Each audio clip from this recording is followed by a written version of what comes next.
chance to hear it, so let her tell it. People on the streets say Sabrina speaks. Tune into the show, she will let you know. Tell all your friends and family.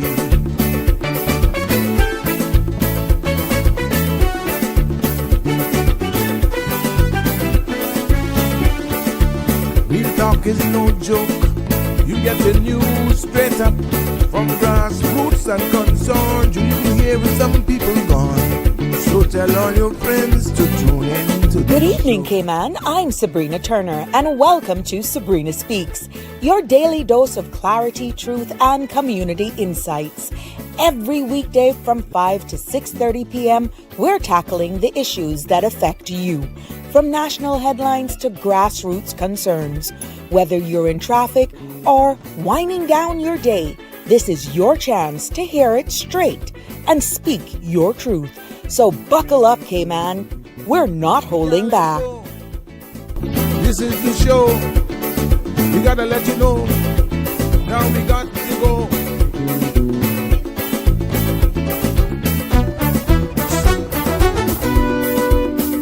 And now here's Sabrina.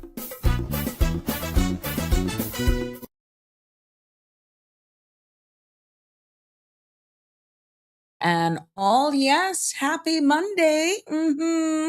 Good morning, good evening, good night. Yes, wherever you're streaming us live from, it is good to be back with you here this evening. And like I said, happy Monday. I know a lot of you it takes a lot of energy to get back there. But guess what? It's the final home stretch before we say goodbye to pretty much the summer holidays.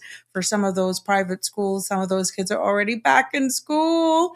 And I'm hearing a little bit that traffic is about building slowly but surely. Well, you know what doesn't change? What doesn't change is that we're here Monday to Friday from 5 until 7 p.m. broadcasting from the beautiful Cayman Islands. And it's time for another episode of Sabrina Speaks. We're voices of the islands, conversations for the world, and the podcast where voices rise, stories unfold, and inspiration continues to take center stage. I'm your host for those of you just finding me and joining me probably for the first time. Yes, I'm Sabrina. And this evening, we are going to, of course, the summer edition open mic continues, but you know how it goes here. I still have to have things to talk about. And, we're going to take a deep breath together because I've been reading and seeing all of the comments over the weekend. And what I'm talking about is exactly what our show is about. We're going to take a deep breath together because our island has been feeling some impacts of some big shifts and even some unexpected stumbles in the systems that we are relying on every day. And I saw and I heard some of the comments made today on the cold hard truth as I listened in to Sandra earlier this morning. And yeah, it's almost feeling like a pressure cooker. But, you know, let's take it back a little bit. And we're going to also discussed from the new cell phone ban in public schools. You heard me. From the new cell phone bans in public schools to, yes, a defendant on bail leaving the island without the system catching it, to growing community concerns about the gaps in communication between our agencies. This is something that we have brought about here on the Sabrina Speaks platform before. And, you know, these aren't just headlines meant to scare us. They're signals that our policies are changing faster than our systems can even keep up, it would appear.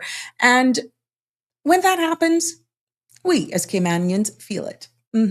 So today we're not pointing fingers. No. We're not even calling names. That's not what we're about. We're doing it, and we're doing it like how we always do it here on Sabrina Speaks.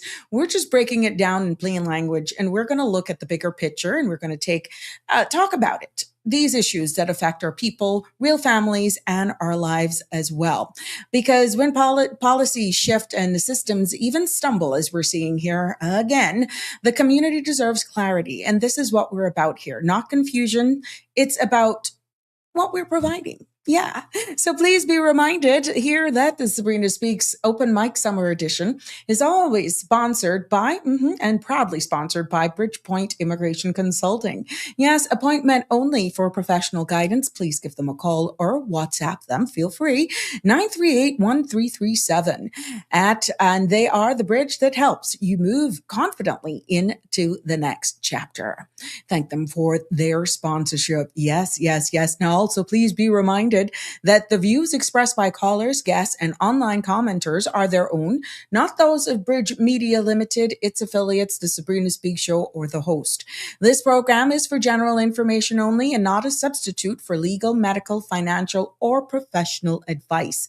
Now, all participants are reminded to speak responsibly and respectfully, and any content that is defamatory, discriminatory, unlawful, or harmful is strictly prohibited and definitely will not be tolerated.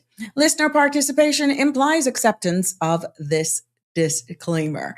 Please continue to like, follow, share, yes, this link with your friends so they're never missing an episode and they will always be notified. Welcome, welcome, one and all. I see you, Connie Bonnie, keeping up with us at 11:06 over there in the United Kingdom. And yeah, your time is winding down. I know your heart is getting heavier day by day. I know it, I know it, I know it. It has to be. And I hope you see how quickly time flies, doesn't it?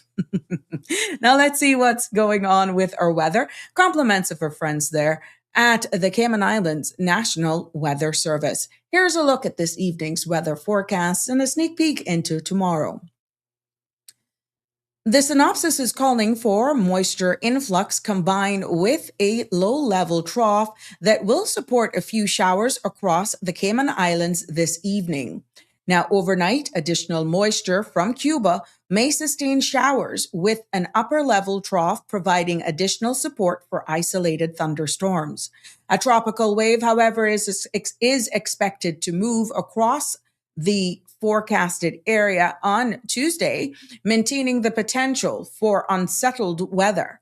Now, radar imagery shows a few isolated showers in and around the Cayman area moving westward.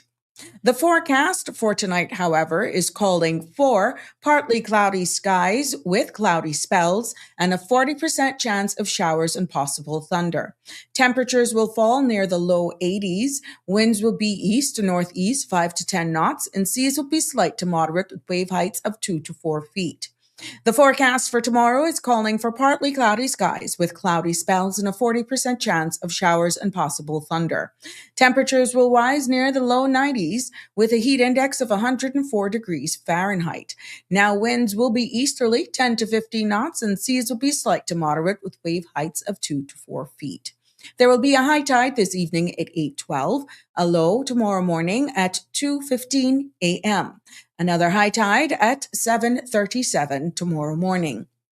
Sun will set this evening at 6:45 and sun will rise tomorrow morning at 6:09. Now the outlook is calling for similar weather conditions to linger through Wednesday as the tropical wave gradually moves away from the Cayman area.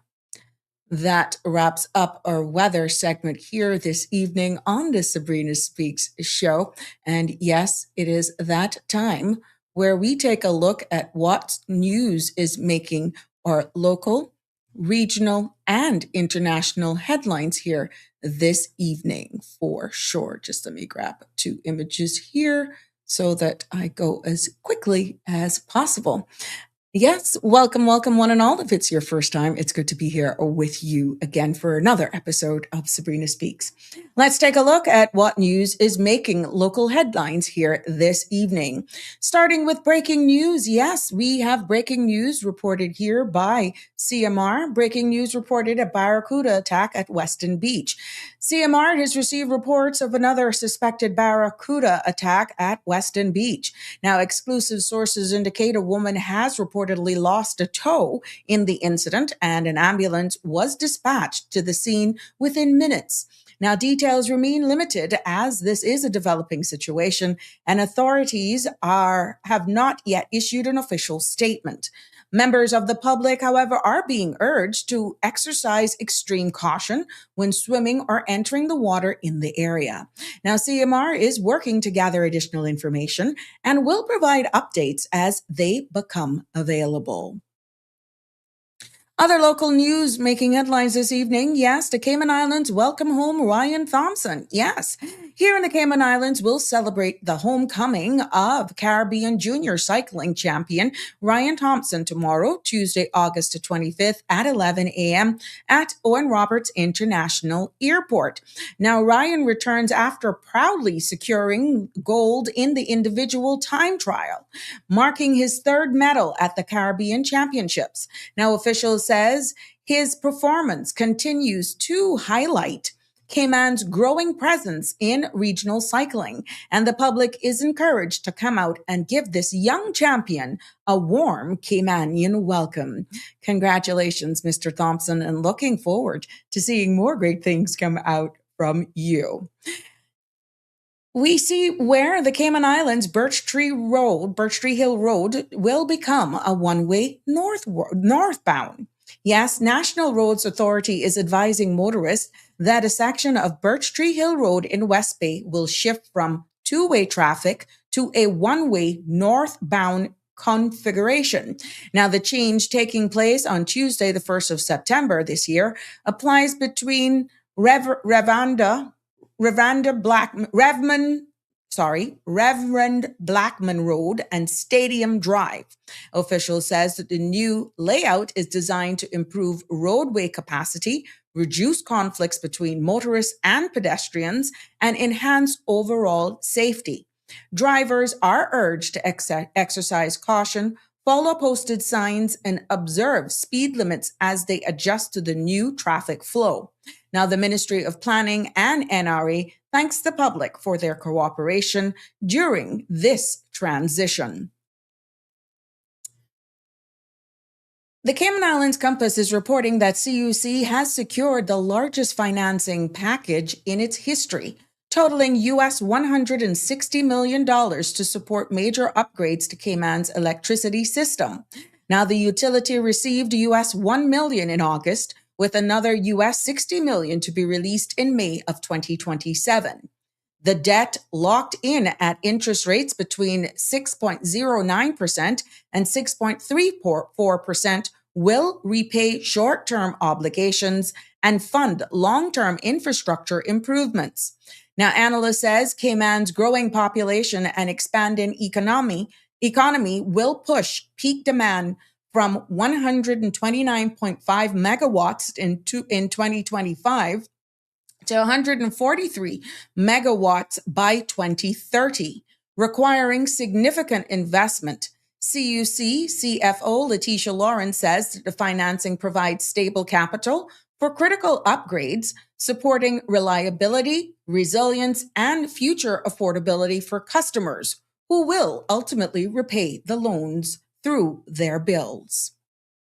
And in other local news, we see where CMR reports that the Cayman Islands Court of Appeals has refused the Crown's bid to retry Eric Brian Williams Soto for manslaughter in the fatal shooting of Harry Elliott during an attempted robbery in April of 2022. Now, Soto's manslaughter conviction was overturned last year after the court ruled the trial judge's direction to the jury made the verdict unsafe through his conviction for joint possession of an unlicensed firearm remains. Now, in its judgment delivered on August 18, 2026, the Court of Appeal found a retrial would be bounded to fail, noting there was no evidence capable of proving Soto knew the firearm used by the co-defendant Justin Kyle Jackson was loaded. The judges said that knowledge was a critical element of the case, and that the same evidential gap would persist at any retrial. Soto remains convicted of the firearm offense, but will not face a second trial for manslaughter. We now take and turn our attention over to regional and international news this evening. The government of Bermuda announced today that the island has formally joined the Global Energy Efficiency Alliance, expanding access to international expertise, technical support, and partnership to advance in its energy transition. Now, the alliance brings together more than 20 countries and over 50 strategic partners focused on improving energy efficiency through cooperation and practical initiatives. Now, official says Bermuda's membership supports the National Electricity Sector Policy 2026 and the global of building an electricity system that is affordable, reliable, resilient, sustainable, and also equitable. And out of Jamaica this evening, we see where Jamaica continues to hold a well-known record for having the most churches per square mile anywhere in the world. According to data from the National Library of Jamaica, the island averages roughly 2.75% churches per square mile, with more than 1,600 registered places of worship nationwide. Now, researchers says that the figures reflect Jamaica's deep religious heritage and the central role faith communities play in social life across that country. We see over in the U.S. Virgin Islands, drought disaster has been declared because the United States government has declared a drought disaster in the U.S. Virgin Islands as severe dry conditions continues across the territory. St. Thomas, St. John, St. Croix are all experiencing extreme drought, according to the U.S. Drought Monitor, with no immediate relief expected.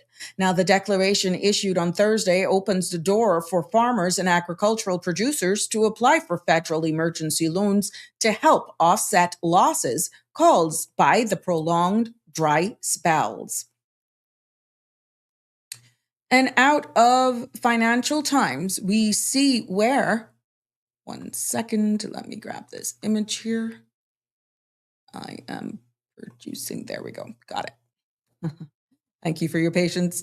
We see, as reported by the Financial Times here this evening, yes, global shipping leaders are warning that long-standing exemption for small lithium-ion batteries is creating dangerous blind spots on board commercial vessels.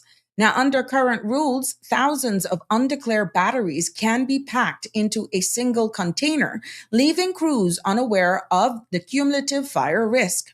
Now, industry group says that this loophole has already contributed to serious container fires and are urging regulators to tighten declaration requirements to ensure vessels, ports, and emergency responders have the information needed to manage the growing hazard. Over in Singapore today, we see where their new incentives to boost the birth rate, because Singapore has announced a major package of incentives to encourage families to have more children, offering parents more than $55,000 per child as the state confronts a sharply falling birth rate. Now, officials says Singapore is now one of the fastest aging countries in the world, with long-term demographic trends threatening future workforce and economic stability. The expanded benefits, which includes cash grants, parental support measures, and housing incentives aimed at easing the financial pressures of raising a family while strengthening the country's long-term population outlook. And yes, it's that time of the year as we wind up this section of Sabrina Speaks. We're talking about the 100th Macy's Thanksgiving Day Parade. Yes, New York City is preparing for a major milestone this Thanksgiving as the nation marks the 100th Macy's Thanksgiving Day Parade on Thursday, November 26. Now, millions are expected to line the streets for the centennial celebration, featuring giant balloons, spectacular floats, and marching bands, and even more live performance. Now, city officials says the parade's 100th year legacy reflects the spirit of New York and its enduring place in American holiday tradition. So for all of you who pretty much spend your day watching that, whether or not you're at home or work or wherever you are, you still find the time. This one plans to be a big one. I say welcome, welcome, one and all. Good evening, everyone. Welcome to another episode of Sabrina Speaks right here. We did not do the business markets closing for today, but we'll definitely have that for you tomorrow. But it's good to be back here with you on this Monday, August 24th, as we're winding down the end of this month. Oh my gosh. And things are definitely tightening up as you prepare your little ones to go back to school. And maybe those for the first time, or you may be, again, as I said on Friday, one of those parents that are accompanying your kids off to college or university. This probably is the first time they're leaving home. Yeah, but that definitely is a reality that they're growing up and they're moving on, embarking on a new chapter, but bringing it right back here for home. It's not just preparing the loved ones for school. It's preparing for traffic. Roadworks are in the making, and I know I got some comments that came to me over the weekend. Sabrina, did I hear you right? Is there going to be works going on in the Eastern District? Yep, but you were not hearing me wrong. Why the heck isn't this done during the holidays? Well, you know what? At some point, the minister will be on a CMR platform, and you can ask those questions there and then. A lot of times it has to do with scheduling of works, access to funding as well. But you know what? Let's have them break that down. But yes, just prepare for what is to come. Yes, school is starting. Traffic is going to be increasing. Roadworks continue. But yeah, now we're going to be seeing some roadworks happening in the Eastern District, and you're already pulling your hair out of your head because the extension of that east-west arterial is still lagging behind for whatever reason. But you know what? Just take it with a grain of salt. Be thankful we're alive. We're still blessed to be living in one of the most peaceful places in the world. We just have so much to be thankful for. But yes, I want to take this opportunity as we take a sneak peek. Yes, what I'm talking about is to wish all of those persons who are celebrating birthdays, happy birthdays. Happy birthday to you.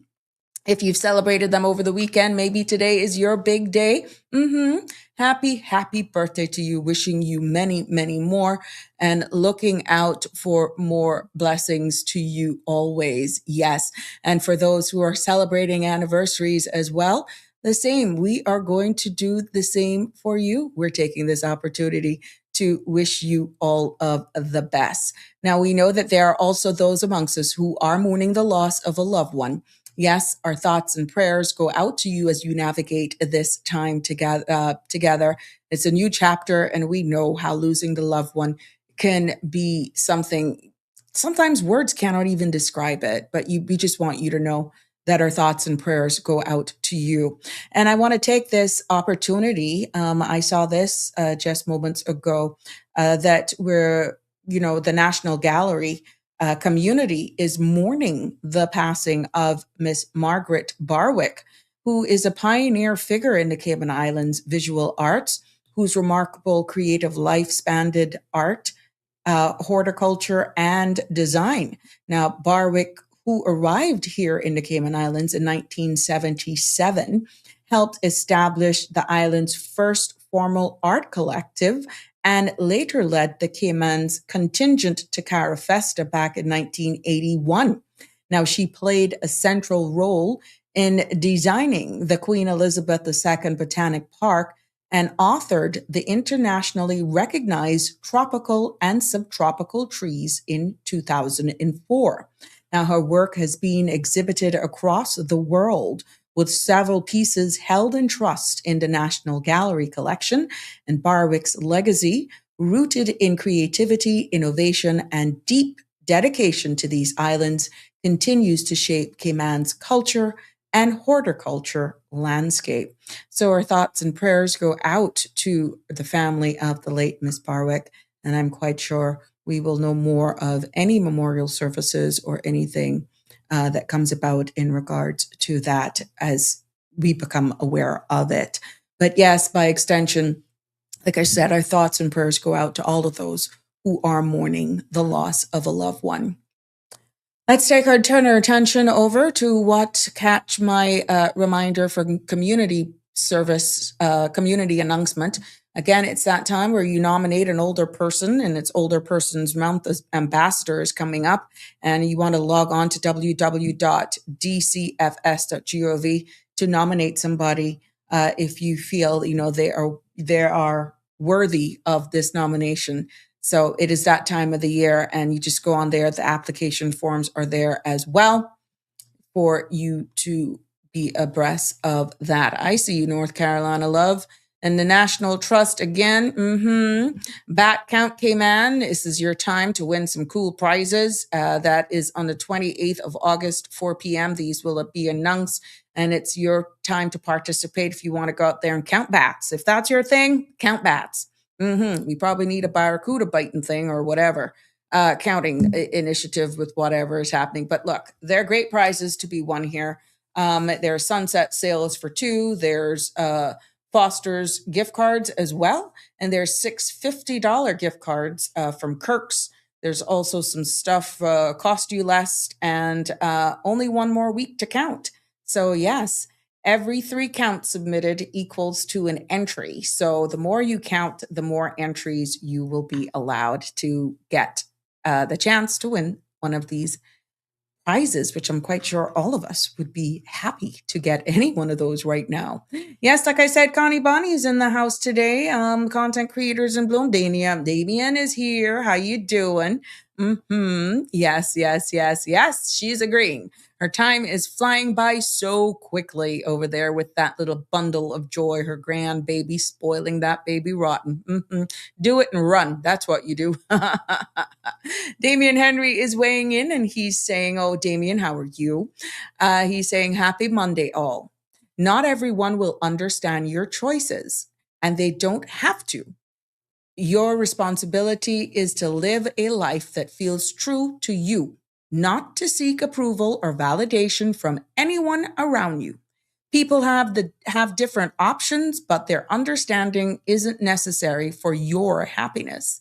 Stay true to your values and trust your path. Well said, Damien. Thank you so much for sharing that. Miss Barbara is in the house this evening. Hi, you my sweet.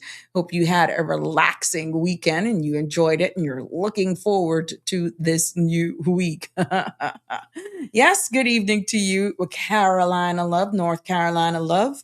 Marshall is with us today. And like I said, the phone lines will be open, they are open. 936-8255 is the number to join, give your opinion, or you can comment below. That's fine as well. You can also send me a WhatsApp if you care to, you want to remain anonymous. We will take your WhatsApp messages as well. I do my best to get at least to all of the messages and comments to be a part of the discussion so that I don't feel so lonely, even though I know I'm not lonely, and that I'm not alone because you all are here. But it's so much better when I get your engagement, get your participation, because sometimes I'm wondering, they listening that hard, that intently, or am I just blowing their socks off with some of the information that I'm sharing? Sometimes I wonder. Anyhow, based on the feedback that I continue to get, please, it does make a world of a difference. Thank you so much that you're being informed, that I'm definitely educating you, bringing to your awareness a lot of stuff, and just taking the time to just break a lot of this down. I know it can be overwhelming at times, but how are we going to get there? But yes, this evening is no different. We got 2 topics that I want to bring up with you that happened on Friday. Yes, because what I'm talking about, I'm going to dive into one of the most significant education policy shifts that have been announced in this era of cell phones. Yes, that's what I'm going to be talking about in this segment. And you can weigh in. What are your thoughts on it? Have you now started panicking? What are you young people talking about? I got some comparisons as well that I'll be looking at geographically. Not to say that we're comparing ourselves with anywhere else, but to let you know that, hey, we're not the only one that has done this.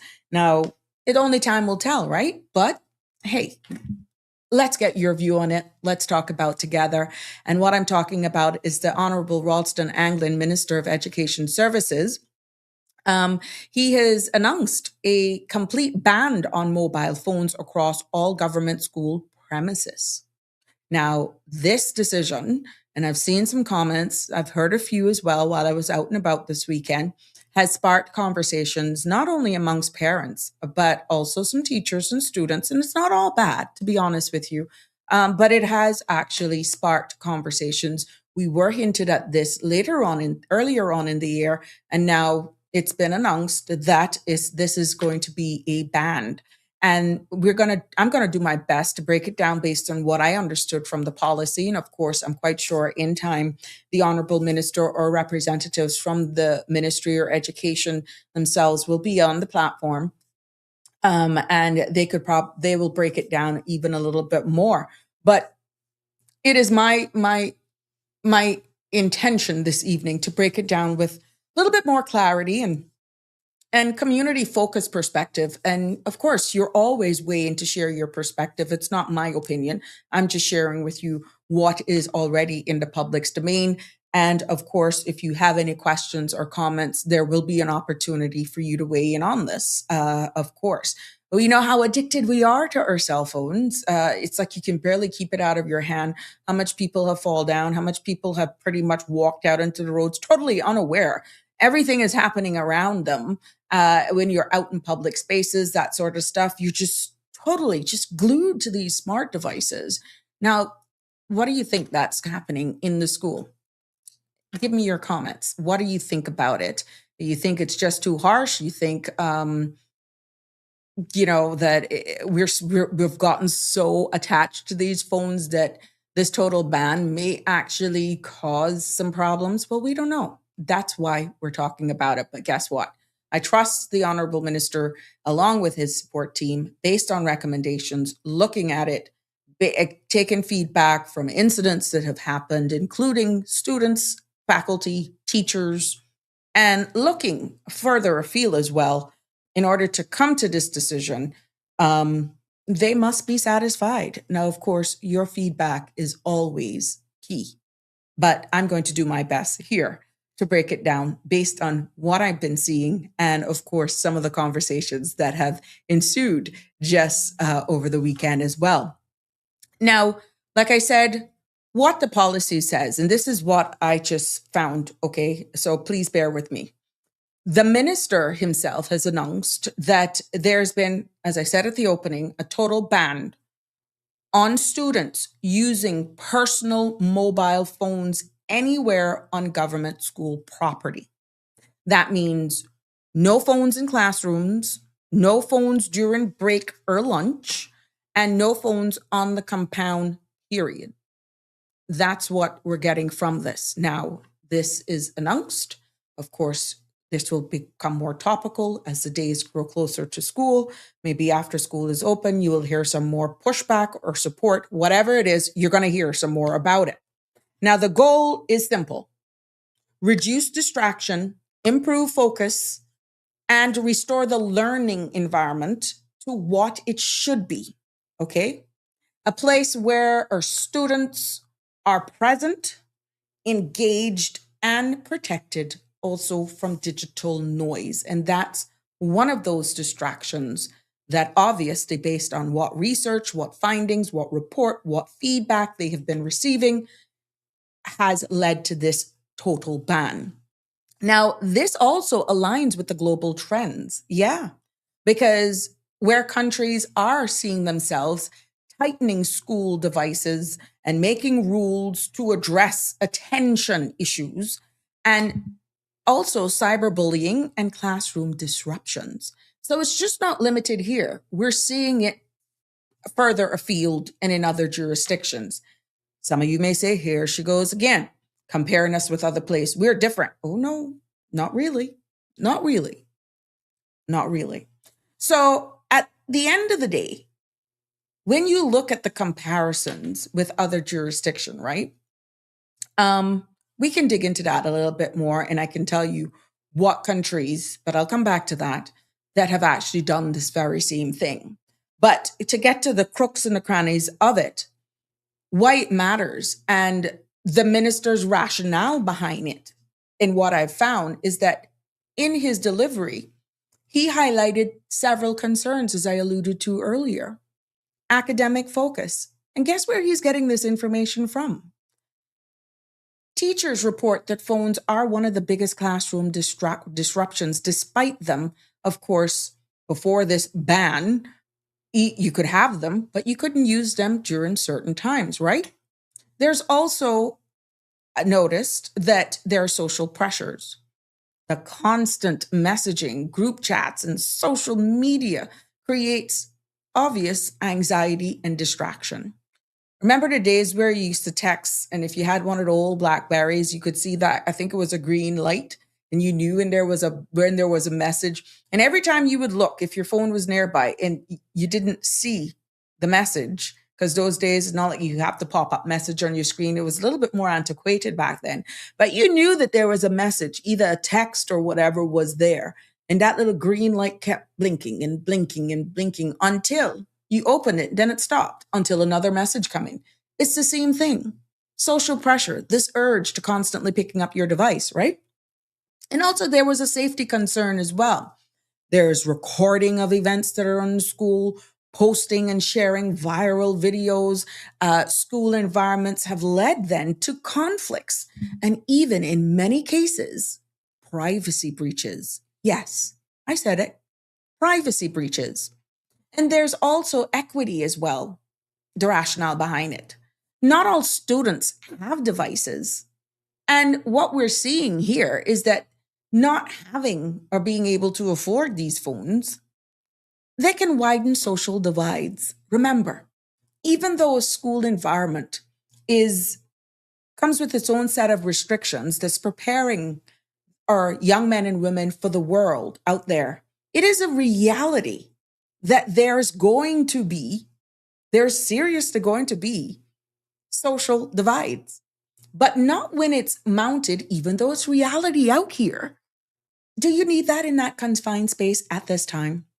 Obviously, it was tried without a total ban, and it's failed because many of you have seen these posts, these viral videos of fights and altercations and you name it, different dance moves, that sort of stuff. Yeah, it's the era, it's the generation. But I can see where the minister is going with this, wanting it to go back to an environment where it is more education and not the likes and the followers and who can make the most viral video, Okay, there's a time and place for that. Bottom line is what I'm getting. Now, another thing that came up is emergencies and communications. Well, how the heck are parents going to reach their children? Let's talk about that just for a bit, right? A key part of this announcement that was made by the Honorable Minister is that if parents need to contact their children during school hours, all communications must go now through the school's main administrative office, right? This will ensure that messages, 1, are delivered safely, and 2, that students aren't interrupted mid-lesson. And staff then can respond appropriately in urgent situations, right? It also then reinforces that schools remain responsible for students' welfare during the school day. And I thought that that was so profound because it creates this type of independence where this handheld device, a phone, yes, as important as it is, right? Not having that filter through process to let you know where the boundaries lie, it was amazing. That has caused that independence, that divide between who's responsible, who's in charge in the environment versus this device that still give you access outside the world. In understanding, it does have, I can see both sides of importance. Don't get me wrong. But with this type of boundaries that obviously has been exploited, not respected, it reinforces the school's main responsibility. They're responsible for students' welfare during the school day. So at the end of the day, there has to be other communication options, but the bursar's office, the office, now what needs to build security and trust of the system is that those calls now are not like some of the experiences people are complaining about when you call various government agencies and it's just a machine. Now, these are children. This is in a school. And if you want the parents and guardians to trust, okay, we respect you putting in this ban. We have heard your reasons. We've heard your rationale behind it. We support you. But when I call, should there be an issue, make sure the phone calls are answered in a timely manner and that I'm not felt like I'm waiting or you're hearing beautiful background elevator music being played and there is an emergency. Outside of that, I can assure you what's going to happen. I'm going to be on the phone, not me. Parents going to find themselves on the phone, cursing, ranting, raving, whatever the case it is, comes up there, can't get through, and then guess what? So my advice is make sure that phones are answered accordingly and in timely manner to prove and to actually build the trust of it. But to say overall support that it's not needed, I'd be lying. Yeah, it really has gotten out of hand, but make sure now that you put the necessary things in place so that people will see, yes, the phones are answered in a prompt time and, the messages are getting across because it could go one way or the other very quickly. And we don't want that happening either. Now, there are pros and cons about this ban because there are some positive things about it because it's proven. Concentration, improved concentration. Students stay present in the class. They're not distracted. For the first couple of weeks, this not gonna work, we not go phone. How this could work? Some may be upset about it, but in time, once you see that it's working, what's wrong with not having a device for a couple hours? Yeah, more education, more face-to-face contact with your friends and communicate with each other like we used to do back in the day. There's also another positive side to this because reduced cyberbullying. We saw where there's been a serious uptick in cyberbullying and with access to these smart devices, access to the internet pretty much all the time, we saw where that has increased. So another advantage is less access to apps during school hours, not to say that it can't happen afterwards, but at least during that time, that is a reduction right there. Like I alluded to, better social interaction. Students goes back to know what it is talking to each other face to face. And guess what? Teachers too. Another pros of this is that teachers regain control of the learning environment a little bit more without those distractions. Now, if there's a teacher or somebody who's been in education that can actually weigh in on this, like what did they see change versus the days when there were no smartphones in school, students, us, my days, what have they changed? What have they seen in the environment that has changed? If you're feeling free to comment, or of course, we welcome you to call in. It would be quite interesting to do a comparison of the days when there were no cell phones allowed in school because they just didn't exist. It was only for adults at that time versus now where it's a dime a dozen. You can get the little pocket ones. You can get those burner ones. And are we now going to be doing spot checks with this ban for these devices? Because we know you can get them so tiny. So interesting to see how it's going to unfold. But another advantage to this is that they're saying it is enhanced safety. No unauthorized recordings or sharing. Yeah. So, of course, there's an up and down side to everything. And in me preparing this, and I'll get to some of your comments in a second, not everyone agrees with the ban. We're seeing that. We're hearing it. Not everyone agrees with the ban. And it's important to acknowledge the concerns that some of them are actually growing up. One of the things is, again, improved answering of the phones, communication. Parents, students alike must feel like, look, okay, I don't have a device. I don't have any way to get outside. Now, everything has to be funneled through the admin office, which is the right thing to do. Please don't get me wrong.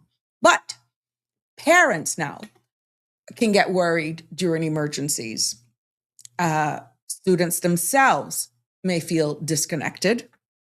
And some rely on these phones for after-school coordination. Yeah. and concerns about even enforcement and fairness and potential of confiscation disputes as well. So these concerns are valid. And trust me, from what I'm seeing, I'm quite sure in its totality, the ministry will need strong communication and clear guidelines and constant enforcement for this, because you don't want it where it only applies for some, but they're still getting away.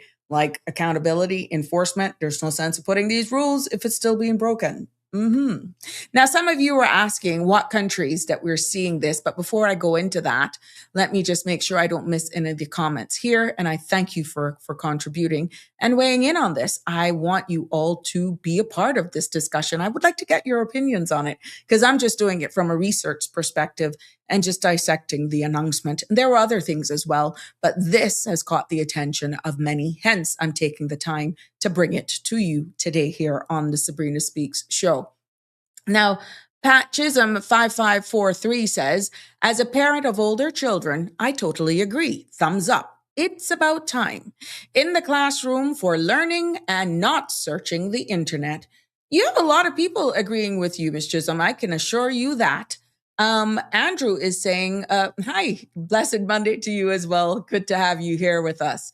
Cameron is weighing in as well, and he's saying, we as adults face distractions every day, knowing damn well there's something happening behind the scenes. Yes, but looking at it from the educational environment, I'm quite sure a lot of parents are actually agreeing with Miss Pat, and you're going to have some that's saying, oh, no, not my child. Know something on how to give. So you got it. Ooh, it's going to be interesting, though. Let's see. But it's a rule. So we got to we have to honor this. Cameron also weighs in and saying, did I say that? I'm repeating myself here. Don, sorry, is saying, hey, Donnie, Green Valley Nurseries there. That's okay. That's fine. That's all right. You're fine. You're fine. You are fine today, my love. Cameron is saying, why do we give in to the nonsense and mix up as adults, but we never try to address reality within ourselves? Good question. Good question. Maturity, ego, open-mindedness, education, ability to see both sides. And I'll leave it there. And it's a different time that we're in right now, Cameron, because some of the things that our young people, our young adults are now saying, exposed to, I'm not sure how old you are, but during my time, being born in 74, 52, I would never have dreamt of doing some of the things that I'm seeing that is happening. And we just weren't exposed to certain things. So it's a different era for these young adults and middle school and high school, even primary school. You're seeing those kids now are so mature that, very interesting times that we're living in. And we're going to have to do things that are not going to be popular for the safety of the wider good, for the larger community. And I think this is one of those times that we're going to be testing this to see how it all plays out.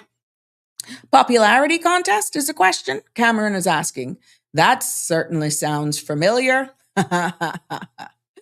And Pat Chisholm is reinforced. I totally agree with the minister. She's reinforcing that she's totally agree with the minister. And Cameron says parents should really have responsibility for their children. Parents should really have responsibility for their children in school. Government has a different law, and we have different law at home. They're minors. So, okay. Parents shouldn't. Is that what you mean, Cameron? Shouldn't. Parents shouldn't really have responsibility for their children in school. Government has a different law, and we have different law at home. They're minors, ! City asked down is homeless and can pass through the classroom. Oh God, you're just trouble today. Put body cameras on faculty then is what he's suggesting. Cameras in every classroom and students' paces. Andrew is also weighing in. Whilst children are in school, their phones should be in a class locker until the end. In case of emergency, the school administration should be contacted first and then conveyed to the class teacher. Structure has gone from our schools. That's Andrew weighing in, and he further comments by saying, we're seeing fights between children at school being video and broadcast on their cell phones. And cyberbullying is global pandemic that exists in Cayman Islands. So, well, I'm glad that you say that in a sense where Cameron was, I think you're trying to, if there's bullying taking place, my child gone record it. Oh, okay. When we look then at where it has actually implemented this in the world, it's not unique here. No. And yeah, you may say, well, we're a small island development state. We're an island in the Caribbean. We're the Cayman Islands. Why compare us to these countries? It's a good sampling, to be honest. It's a good sampling. But when I dug into this a little bit more and I went a little deeper, what countries are doing, we find that countries like France, Australia, China, and even parts of the United Kingdom have implemented similar bans. And results shows after implementation of these bans, right, that there has been higher classroom engagement. There's been lower bullying incidents as well. And there has also been proven that academic performance has improved tremendously in some regions. Now, what we're finding is that here in the Cayman Islands is aligning with global best practices while we're actually still tailoring it, this policy that meets local needs. So at the end of the day, it's not like it has been looked at in isolation. You can see where we're aligning with global best practices. Here we're seeing it in the schools with this band, and we're also seeing those best practices in other sectors as well. So at the end of the day, when we look at this whole impact and the benefits, the pros and cons of this, the biggest shift we will see is students' attention, because it is envisaged that when phones then are removed completely, when they disappear, it is envisaged that teachers will see more eye contact, more participation in the schools, more consistent focus on their lessons, and fewer interruptions from, God forbid, if they're on, which they shouldn't have been on anyhow, but not every student is going to follow the rules. That's just life. We are grown adults, and not all of us follow the rules. It is what it is. That's humans' nature, right? Group chats and all that sort of stuff, and just social media as a whole. And then it has been found that these phones compete with their attention every few minutes, and in some cases, seconds.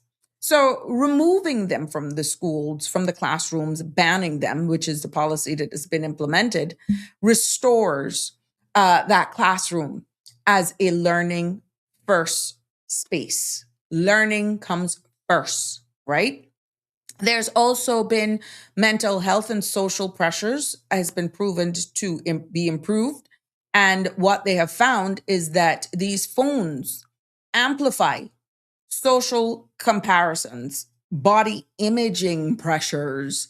Yes, the fear of just missing out on everything, and online drama spilling into school, and constant messaging anxiety. How many of you pick up your phones and you just use your side eye and see exactly who's messaging you, and your heart flips a beat because you're preempting what the message may come on the end? Yeah. So school phones bans reduces all of these pressures during the day and gives the students that mental break from digital noise. Yeah. They've also seen where there's better interaction and social skills. Yeah.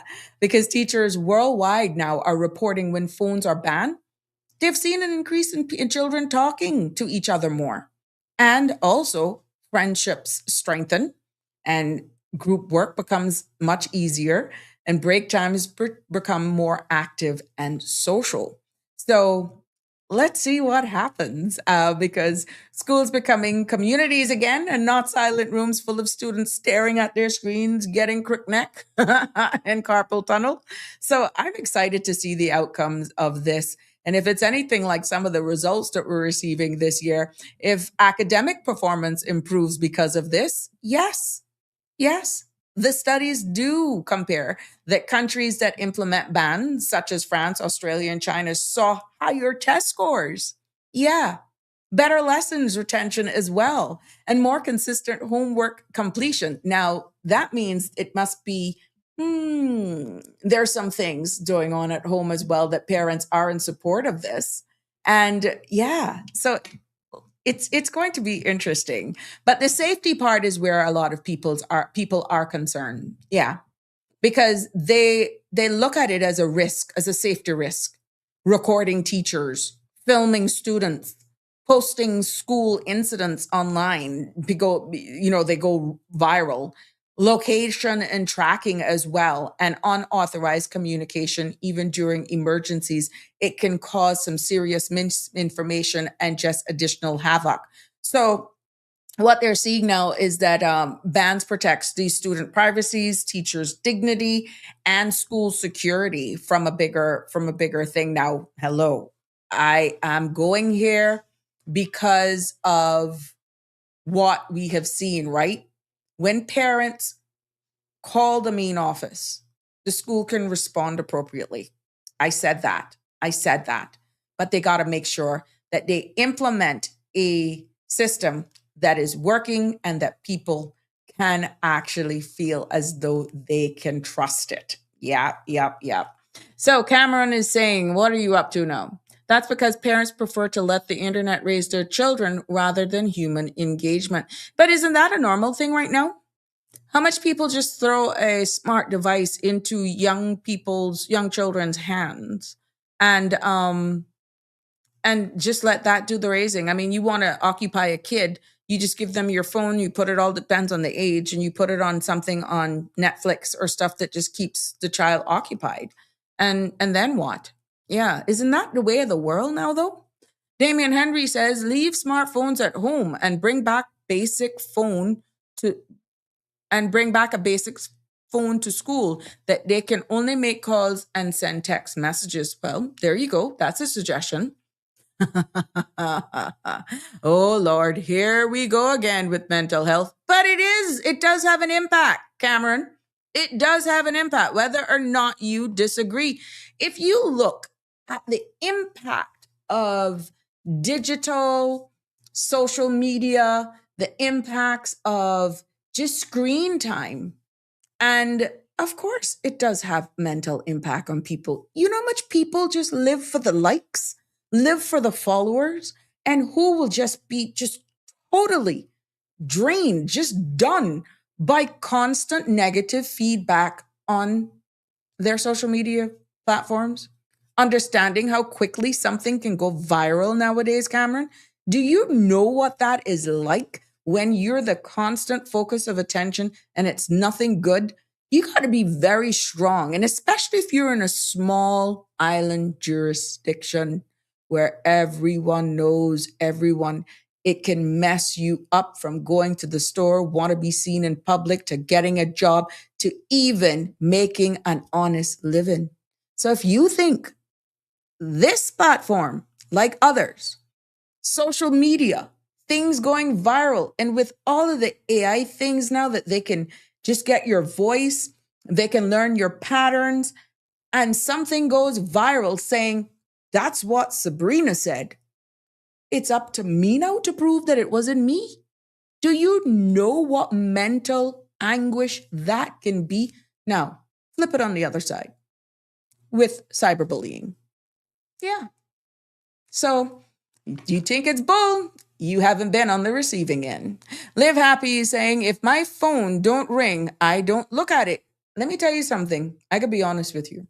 In the public space and being in the position that I previously held, the phones never stopped.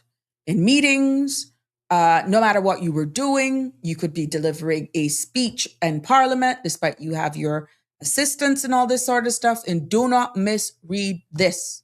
This is not a complaint. But I can assure you the phones do not stop. The WhatsApp messages don't stop. You can clear them literally every 20 minutes, every 10 minutes, every 5 minutes. And I can assure you, in less than no time, you have at least 15 to 20 messages.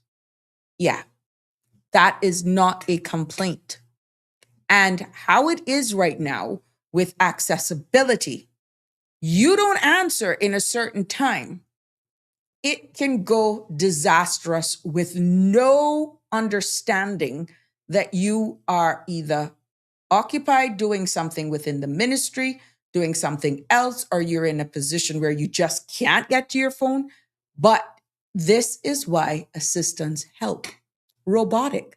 This is not making an excuse.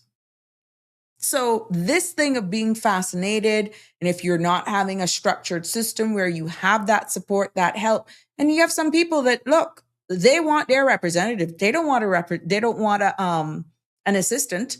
They don't want anybody else other than that person. They don't care what time of the night it is either. They want you to answer there and then.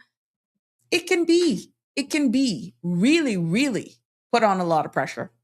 And it comes with the territory, but you talk about balance, that too is also needed. Barbara G is saying, what sort of parent would not want to speak with an adult who could be there for their child before giving the child bad news? Emergencies should not be the reason for phones. Good point. You would be surprised. Cameron says, teach your children to know right from wrong and know their rights. That is also a part of the bigger picture. But if they would just obey the rules, maybe we wouldn't have had to do a ban.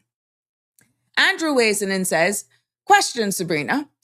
How many of us Caymanian families have a traditional Sunday dinner where all family members gathered and bless the dinner with prayer and put away all cell phone and devices and actually have a constructive conversation with your family and catch up with what is happening in each other's lives? Perfect question. You are quite right. And it do even have to be on Sunday, but I get exactly what you mean, traditional Sunday dinner.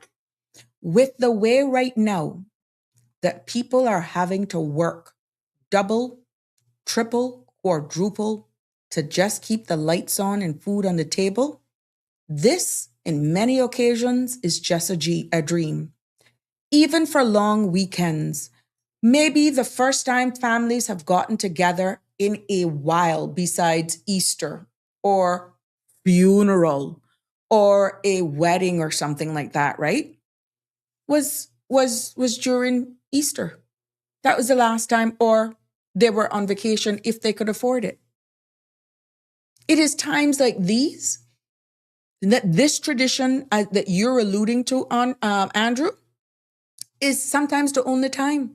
And if there is a family member who is, let's say, work shift or in an industry where you don't have that traditional work week, maybe they can't even tell the last time they did this.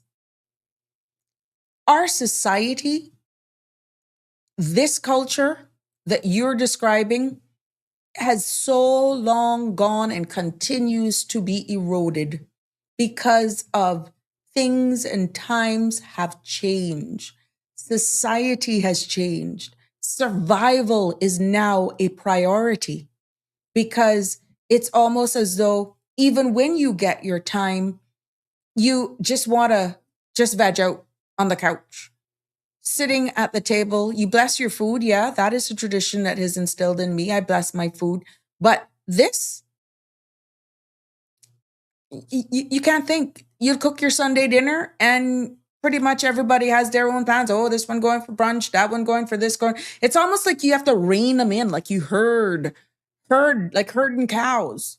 Some families are like that. Now, age depends, but I'm quite sure A few families, with the exceptions of Mother's Day, Father's Day, birthday, or some celebration, that may be the only time. But traditionally, it will be interesting that that has just faded away. And even with family gatherings, which we try to come together, potlucks as a family, we're a unique family like that. We try to get together as often as we can at somebody's house. And even though there are times phones are put down, I must say, I must applaud my family for that. The kids, based on their age group, who wouldn't be doing their own thing, there are times that they're still out there engaging with us. We're catching up and that sort of stuff. And the adults, yeah, you may glance at your phone, or if they're trying to remember a headline or something, oh yeah, they say, well, you may hear the sirens in the background say, I wonder if CMR, I wonder if Sandra got anything. But that's about it. That's about it. We still have managed to, whenever we are together as a family, put down those phones unless you're using it to play some music, if the music isn't on in the background otherwise, or they're sharing something with us that is a conversation. But I must say, I applaud my family that when we do have those moments together, that we're really just sitting, talking foolishness, Una playing dominoes, playing Ludi or bingo or something like that. And we're just enjoying and eating or talking about the food or talking about something or fishing. Thank you for bringing this to my attention, Andrew. When I think back of all of the events, we really do that FaceTime in this family. We do that. But how much still do that? Holidays of hearts fast approaching, long weekends, we actually still do it. I often visit my aunt, and since she figured out social media, now she'll sometimes be scrolling, but there are times that her phone is just there and we're just talking like what I'm accustomed to. Or we'll be there scrolling and I'll bring something up or I'll share something funny with her. But I must say, sharing that tidbit with you, my family has managed to hold on that when we do get together, even the young children the younger ones are occupied outside, but they're still engaging, running around and that. And these are young adults. These are teenagers. Some have just gotten back their results, just to give you the age. So some will even join in and play some of the board games with us, or just talk with us, and we just have a good time. So I would say I'm still blessed. I'm still very blessed to have a family like that. Cameron is saying, this is K-Man. I know. We don't want our next generation becoming so submissive. Activism, right, as a question. And 𝗪𝗵𝗲 is weighing in today and saying, I don't take my phone to the toilet. I see people doing that. Well, 𝗪𝗵𝗲, I got to share a little joke with you. Funny, you must be reading my mind. The other day, remember whenever anybody was, TMI. Remember back in the day, you would say, give a newspaper. You got a newspaper? Going to the restroom. You know, that's going to be a little while, right? Or they would pick up a magazine or something. And it was quite common in a lot of powder rooms that you would find a magazine rack or a newspaper or something like that. All we have done, 𝗪𝗵𝗲, is exchanged the newspaper and the magazine now. And the phone now has become one of the things. Some people have reported, no shame in my game, you're there, you don't even realize how long you've been sitting there until your legs go numb. And when you get up, right, you feel the circulation, it feels like ants or stuff is, yeah. So 𝗪𝗵𝗲, I think this now, for you not taking it to the toilet for a number of reasons, and if you're a germaphobe or you're really into those sort of stuff, this is why they say that some phones are nasty, because we take them all over the place, we rest them. But yeah, that's a very good practice. And this is why sanitizing, and I digress a little bit because of this bathroom conversation, that it's good for you to sanitize your phones, because if you're taking them into the bathroom, you're putting that up to your head, you got it on the dining room table, you got it on the counter. Ooh, can you imagine?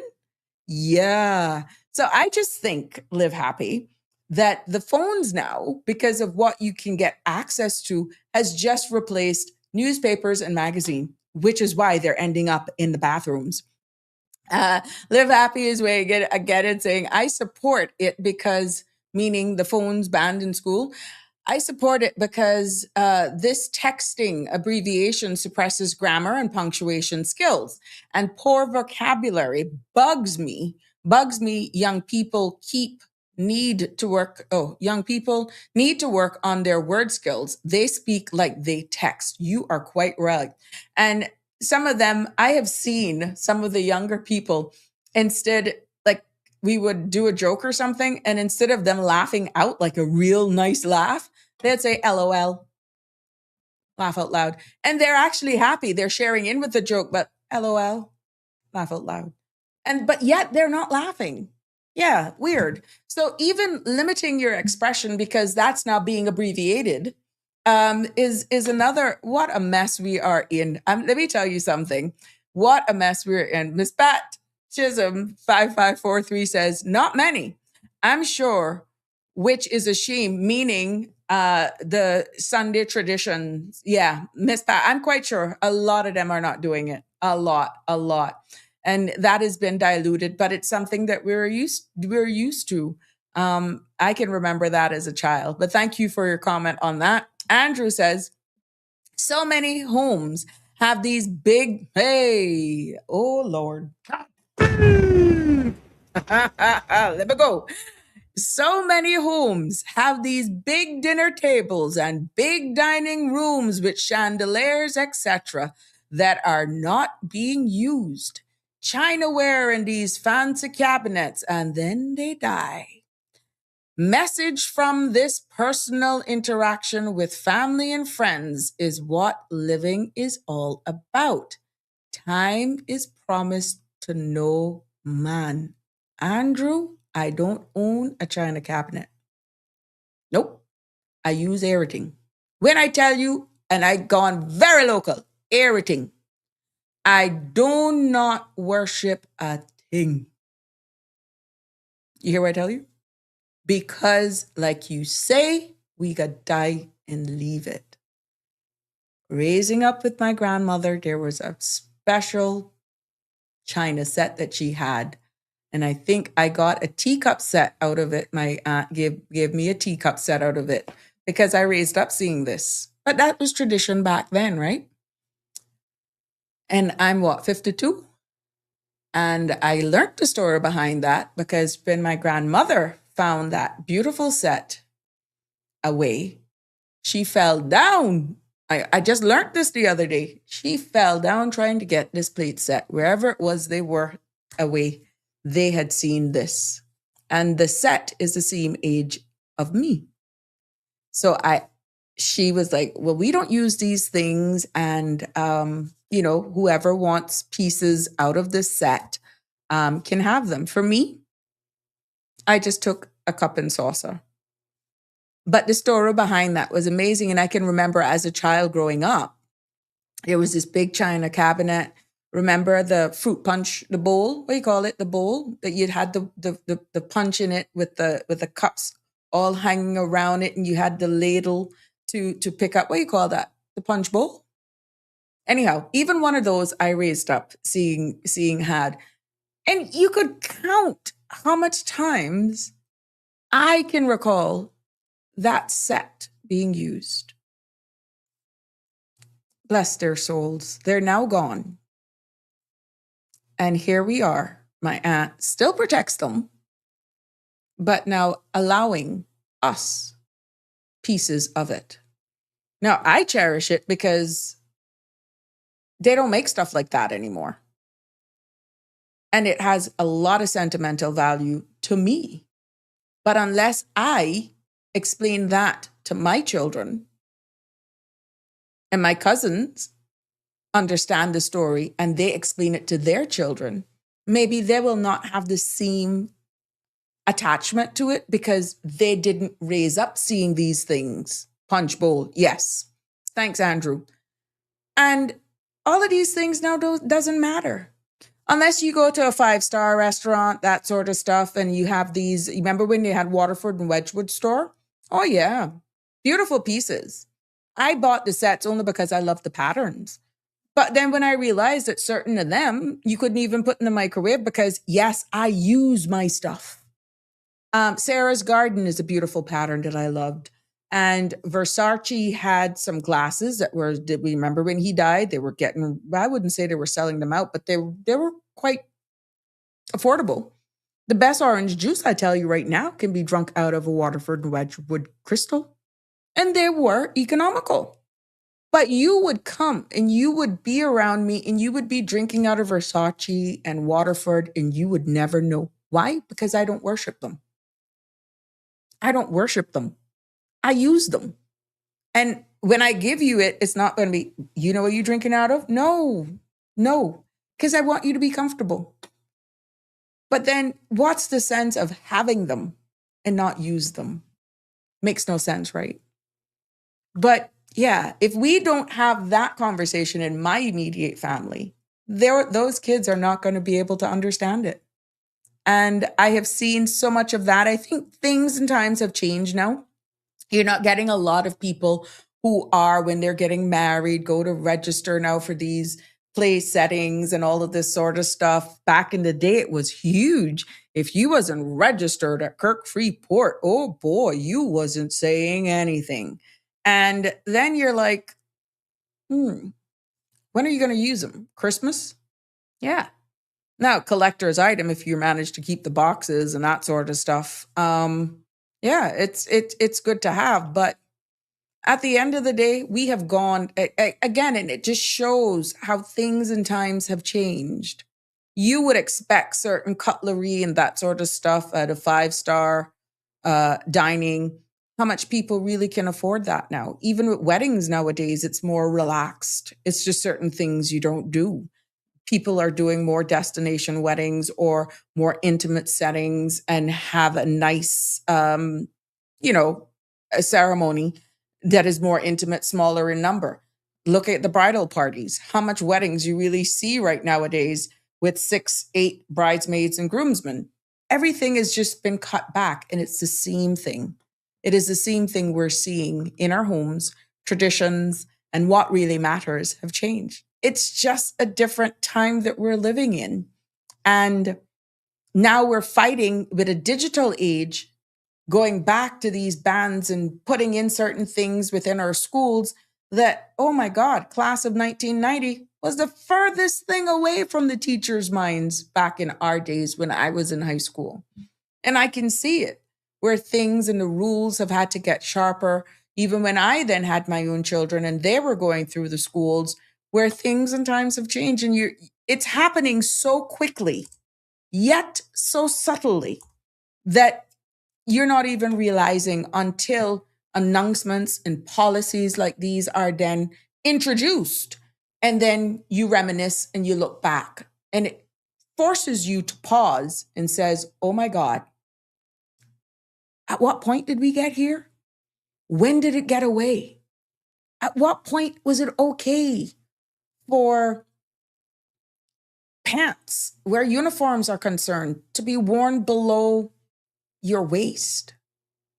At what point is it that your uniform skirts were way above your knees, almost like you're wearing a netball skirt instead of a uniform skirt?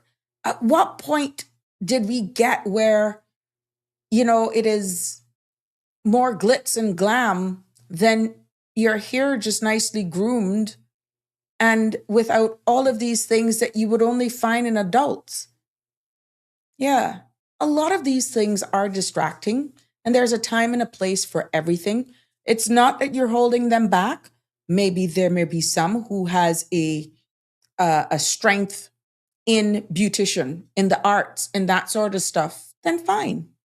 But there still has to be some rules, some things implemented into the school that maintains a level of decorum that don't make you go into an area where it becomes a case where, for example, how could I have a primary school child telling me I want a high-end lunch kit?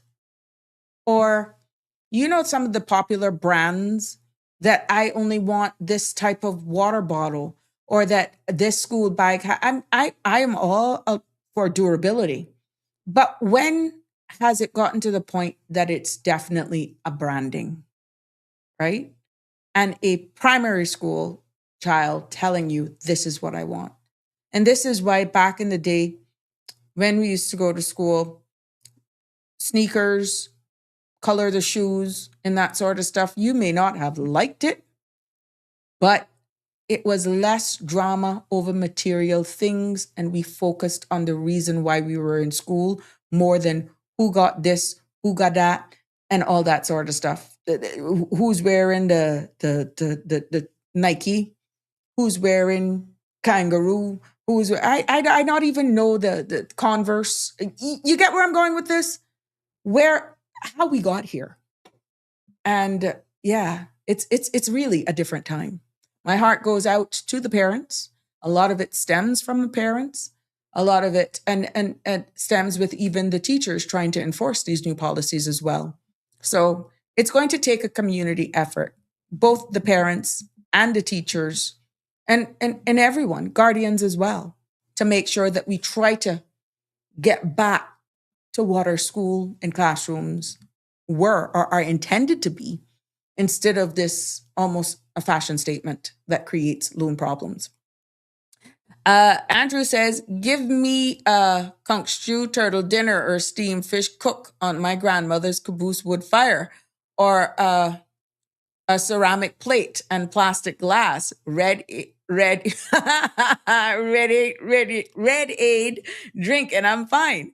Our traditional cultures has changed, that we have adapted other people's culture. You're quite right. You're quite right. Again, I was speaking about breadfruit, and I said I always put in breadfruit in the oven, but the best roasted breadfruit is those that is done outside on a wood fire, because I love the smokiness in it. And this is why I love when you go to Jamaica and you taste that food, but you can get it done here as well. Some people still do it outside. Yeah, things in time have changed, but I don't value things like that anymore. To me, I don't care.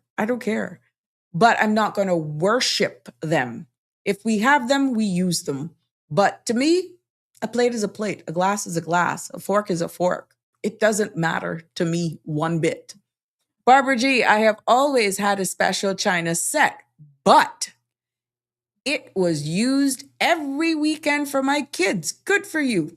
I always told them that they would always be the most special people to ever sit at our table. Believe it or not, they never broke a piece. Good for you, Miss Barbara. Again, the days when Waterford and Wedgeville was in the swing, if they're still not in the swing, they had these sets called Peter Rabbit. My two kids were constantly get the little sets, the Peter Rabbit sets, with the bowl and the spoon and the fork and the little plate and all of that sort of stuff, right? My kids was eating out of those just because, yes, and some of them are signatured and stuff by the makers who would come down from Wedgwood, but I would still make my children use them. And you're quite right. I think in moving, one piece broke and I had to go and get it replaced. But to this date, that one was never, ever signatured by the representatives. But I would still, me, myself, use them. Oh, yeah. Eat out of a little bowl. Mm-hmm.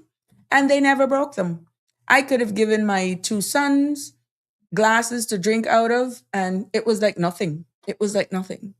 So interesting. Good for you, Miss Barbara. I tell you, I'm from the old school.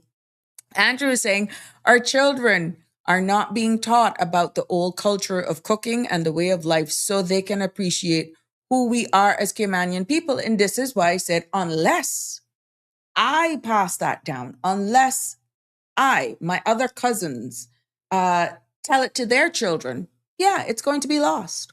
And this is by extension throughout our island. And this is why I applaud the Ministry of Youth, Sports, Culture, and Heritage for what they're trying to do on a national scale, because more and more of this is needed. When we only see of these things during, let's say, Heritage Week festivities, Pirates Week now is coming up, and we're going to be seeing a lot of people out. It's more like a season instead of who we are. And it should be spoken about and be proud of all the time. But yeah, each household has their own history, has their own stories, has their own traditions as well. And if we're just bombarded in our phones to reminisce, have stories and all that sort of stuff, these things will be lost forever. And then somebody else then comes, create that narrative, and we would have lost who we are. So yeah, the phone lines are wide open. 936-8255 is the number to call, or WhatsApp. Feel free to join in the conversation. Now, as I digress from that topic, I want to look more and take a look, if you will allow me, in regards to a conversation that came up this morning. I heard on the Cold Hard Truth. 𝗪𝗵𝗶𝗰 saying what? They lucky, name brand. They better brand them timetables and adverbs. Well, you know what? Despite all of that, 𝗪𝗵𝗶𝗰, they did very well. I am so proud of them. They did very well. They're grown adults now. So I'm talking about these like as though they're still going to school. They're grown men now. Two 𝗪𝗵𝗶𝗰. And it didn't stop them from bringing home the grades, because I didn't ease up on them. I was very active. I participated. I was very, very involved in their schools, PTAs, and that sort of stuff. And to tell you that I didn't have trying times with them, I'd be lying. But I never eased up. Extracurricular activities, extra classes where they needed, and at the end of the day, wherever I identified those weaknesses, I was able to give them the extra classes. And at the end of the day, they both came out with high passes, and everybody passed math and English to compulsory subjects between an A and a B.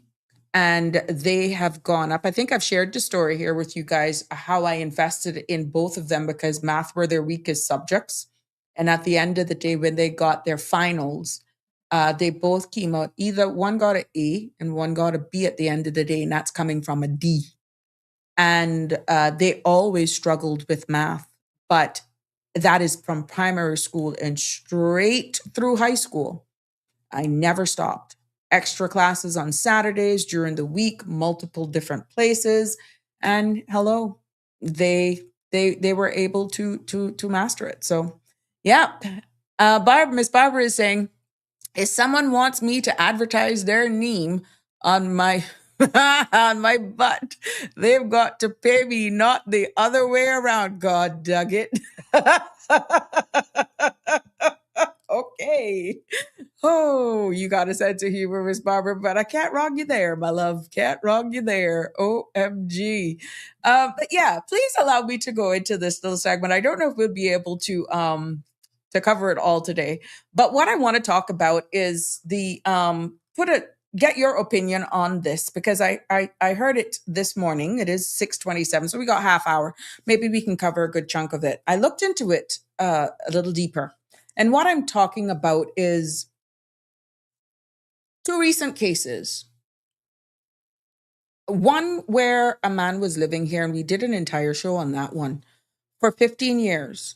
And then the latest one was where a woman left the Cayman Islands on the exact day her work permit expired, despite having an upcoming trial. And what that did is that unearthed something deeper that we brought about when we spoke about the 15-year man that was found overstaying.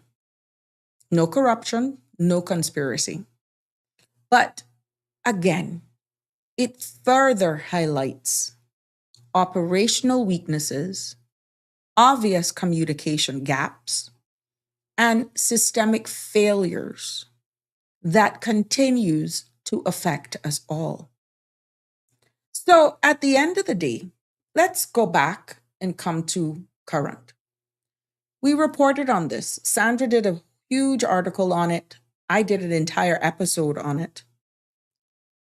With the Jamaican national, this Lawrence Hall, who had overstayed from October 2011 to July the 21st, earlier this year, right? This year.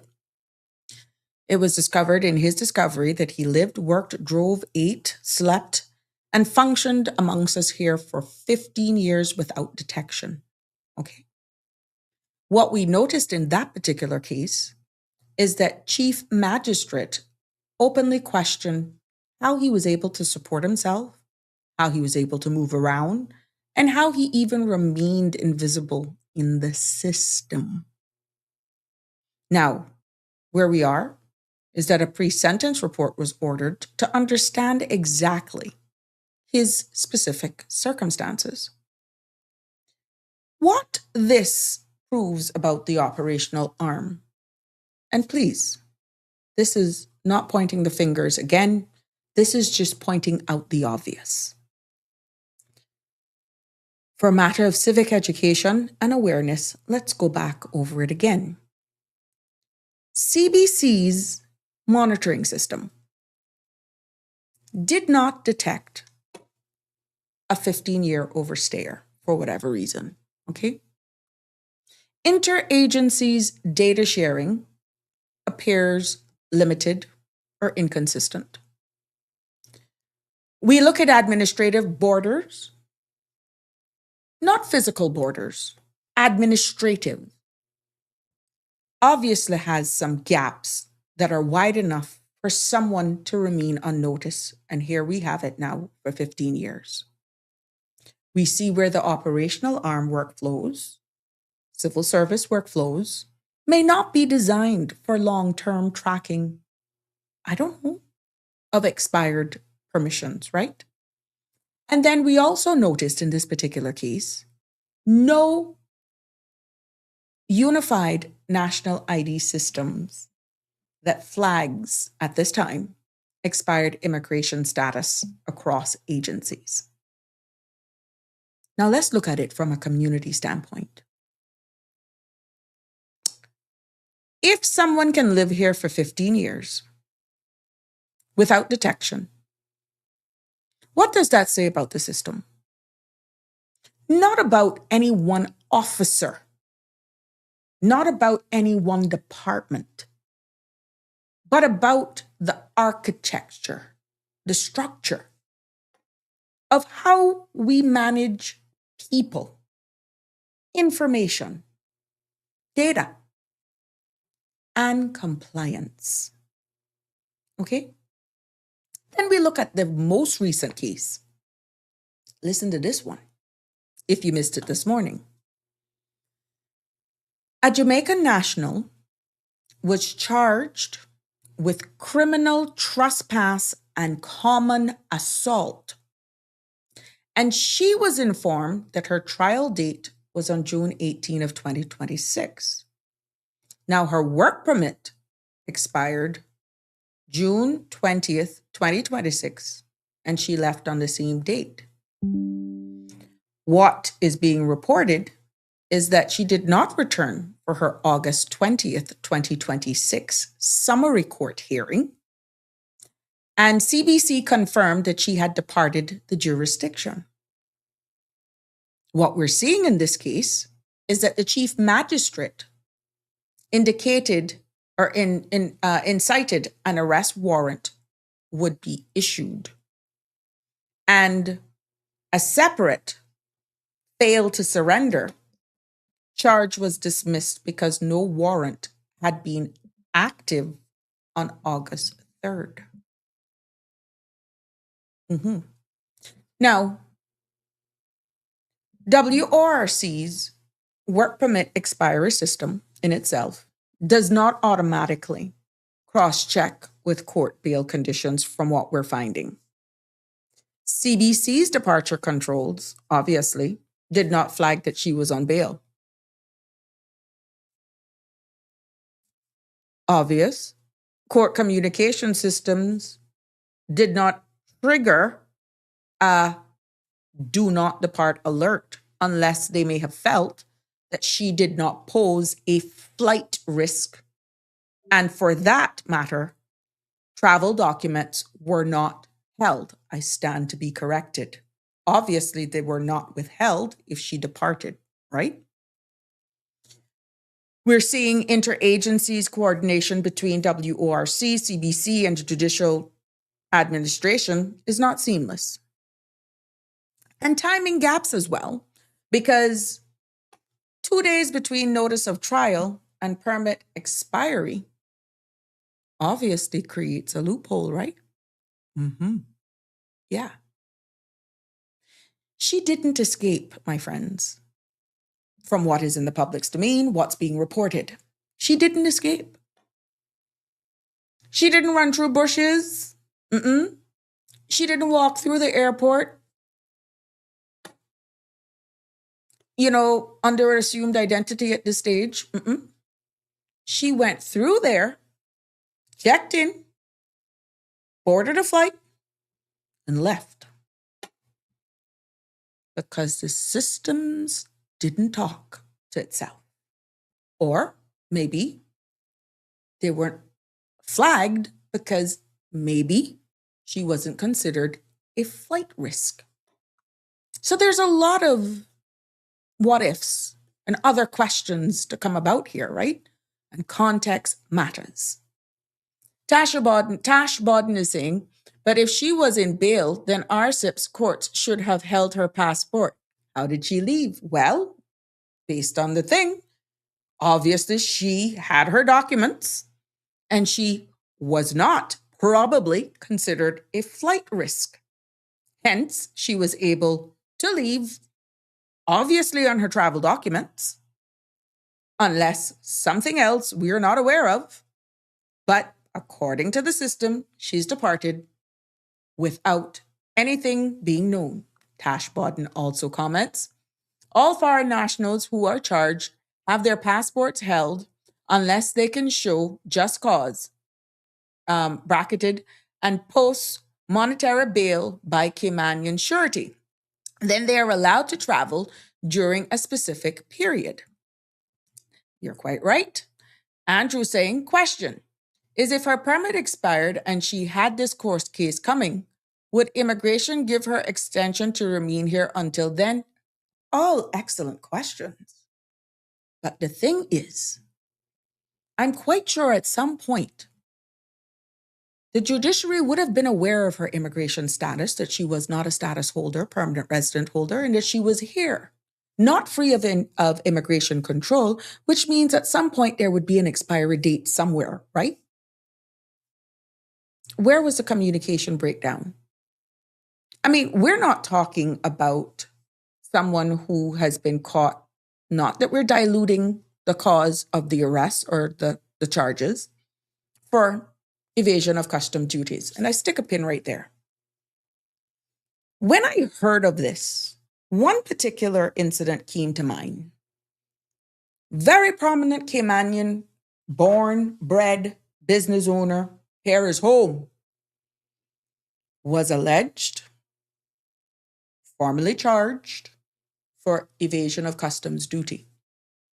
While the investigation was going on, now they're home,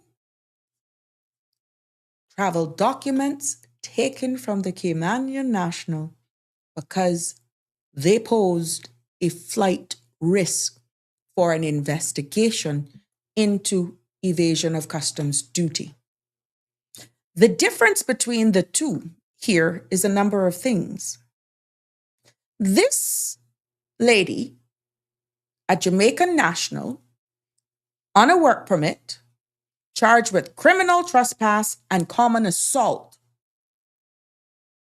obviously still had their travel documents and were free to leave. Our own native, nowhere else to go, multiple properties, multiple businesses, charged for evasion of custom duties, had their travel documents taken for approximately 3 to 4 months until the investigation, which was handled administratively, was concluded and ended. They were not able to travel because their travel documents was held. So it begs to question, where is the problem? Where is the systemic weakness? Yeah, there's some serious systemic weakness and operational gaps that is on display here. And when you look at the delays, here's some statistics. 91% of government minutes responding to auditors' general recommendations were late, averaging 18 months late. 249 recommendations to date remains outstanding across multiple agencies. What this is showing, my friends, is that there is slow institutional response cycles in general. 91% of government minutes responding to Auditor General's recommendations were late, and that is averaging 18 months late. Another thing, the court system delays and administrative chaos. Chronic delays in criminal cases, missing charge sheets, incomplete disclosures, and defendants held for extended period. The DPP Crown Counsels publicly stated that police delays in preparing files are also causing systemic court backlogs. This, my friends, this shows operational strain and workflow breakdowns. There's another thing that is also highlighted. Judicial administration's own backlog. We have heard the cries from the judiciary. What is found out is that only 23% of summary court efficiency recommendations were implemented over 3 years. Only 23% of summary court efficiency recommendations implemented over 3 years. This, my friends, shows structural issues, not individual failures. And there's also the civic education side of things, of really understanding how the system should work. Tash Barton is commenting and saying, I don't know if there is a communication breakdown. And I would say that because all foreign nationals have their passport held once they've been arrested. Whether or not she posed a flight risk, quote unquote, is inconsequential. Foreign nationals are supposed to have their passports held once they are charged. No breakdown of communication. Someone, somewhere, failed to secure her documents, which is required for all foreign nationals. Thank you for that. Or maybe it was a case where it was held and it was given back. I don't know. We really don't know. Hence, context matters. And I'm only weighing in on what is in the public's domain. And right now, from all accounts and purposes, the woman is not here. She's left. The lady is gone. Yes, Tash says, there is a systemic delays in the courts. That's all of the court's fault, though that's not all the court's fault, though attorneys also caused the delays. And this is why at the beginning, Tash, I said, I'm not pointing out any, but thank you for the information. I'm not pointing out at anything. We're just looking at it in its totality. Because when one system fails, our entire system fails. I'm not here to bash any government agency. And anyone who is familiar with this platform, no, I'm only here to highlight and put focus and spotlight on what is the obvious, where the issues can be improved, and how it looks bad on all of us. And when the gatekeepers don't gatekeep, we all feel it. This is not tearing down anyone because as far as I'm concerned, there are multiple government agencies that just needs to be talking better. Accountability kept coming up again this morning. Who is being held accountable? Yeah. Who's responsible for what? Who's talking to who? And at what point are we going to say, look, this needs to stop because internationally, this doesn't look good. National security, border security, it doesn't look good. Yeah. So we're not bashing the judiciary, CBC, WRC, data input clerks. No, we're having the national conversation that needs to be had. And there's obvious with these statistics from the Auditor General, hold on, some persons are not doing their job, plain and simple. And because of that, we're having these continued issues. Yeah. Accountability, identifying the gaps, closing them, becoming aware of it, and just trying to correct it is all we need. Not taking things personal. No, we will get nowhere if you're thinking, oh, we're just coming at the CBC. Oh, we're just coming at WRC. Oh, we're coming at the judiciary. Oh, we're coming at the legal teams. Look, everybody needs to do what they got to do because right now, we're not looking too good when it comes to accountability. We got laws, we got policies, but if the gatekeepers aren't gatekeeping, if the gatekeepers are not being held accountable for doing their job, guess what? All those laws are a bunch of joke. And this is where people then come and they will start to laugh at us. They will start to laugh at us because it's right there. We got the laws and the loopholes are there. And because either things are mishandled, there's poor communication, there's just this lack, no accountability, then guess what? We're end up forking out more money. Stuff like this is happening, waste of the judiciary's time, and all we're doing is pointing the finger instead of looking and trying to close the gaps and improve so that nothing like this happens or is repeated. I was once a civil servant, and I'm going to be very honest with you. When the team that we had those days back in enforcement, we just were on our game.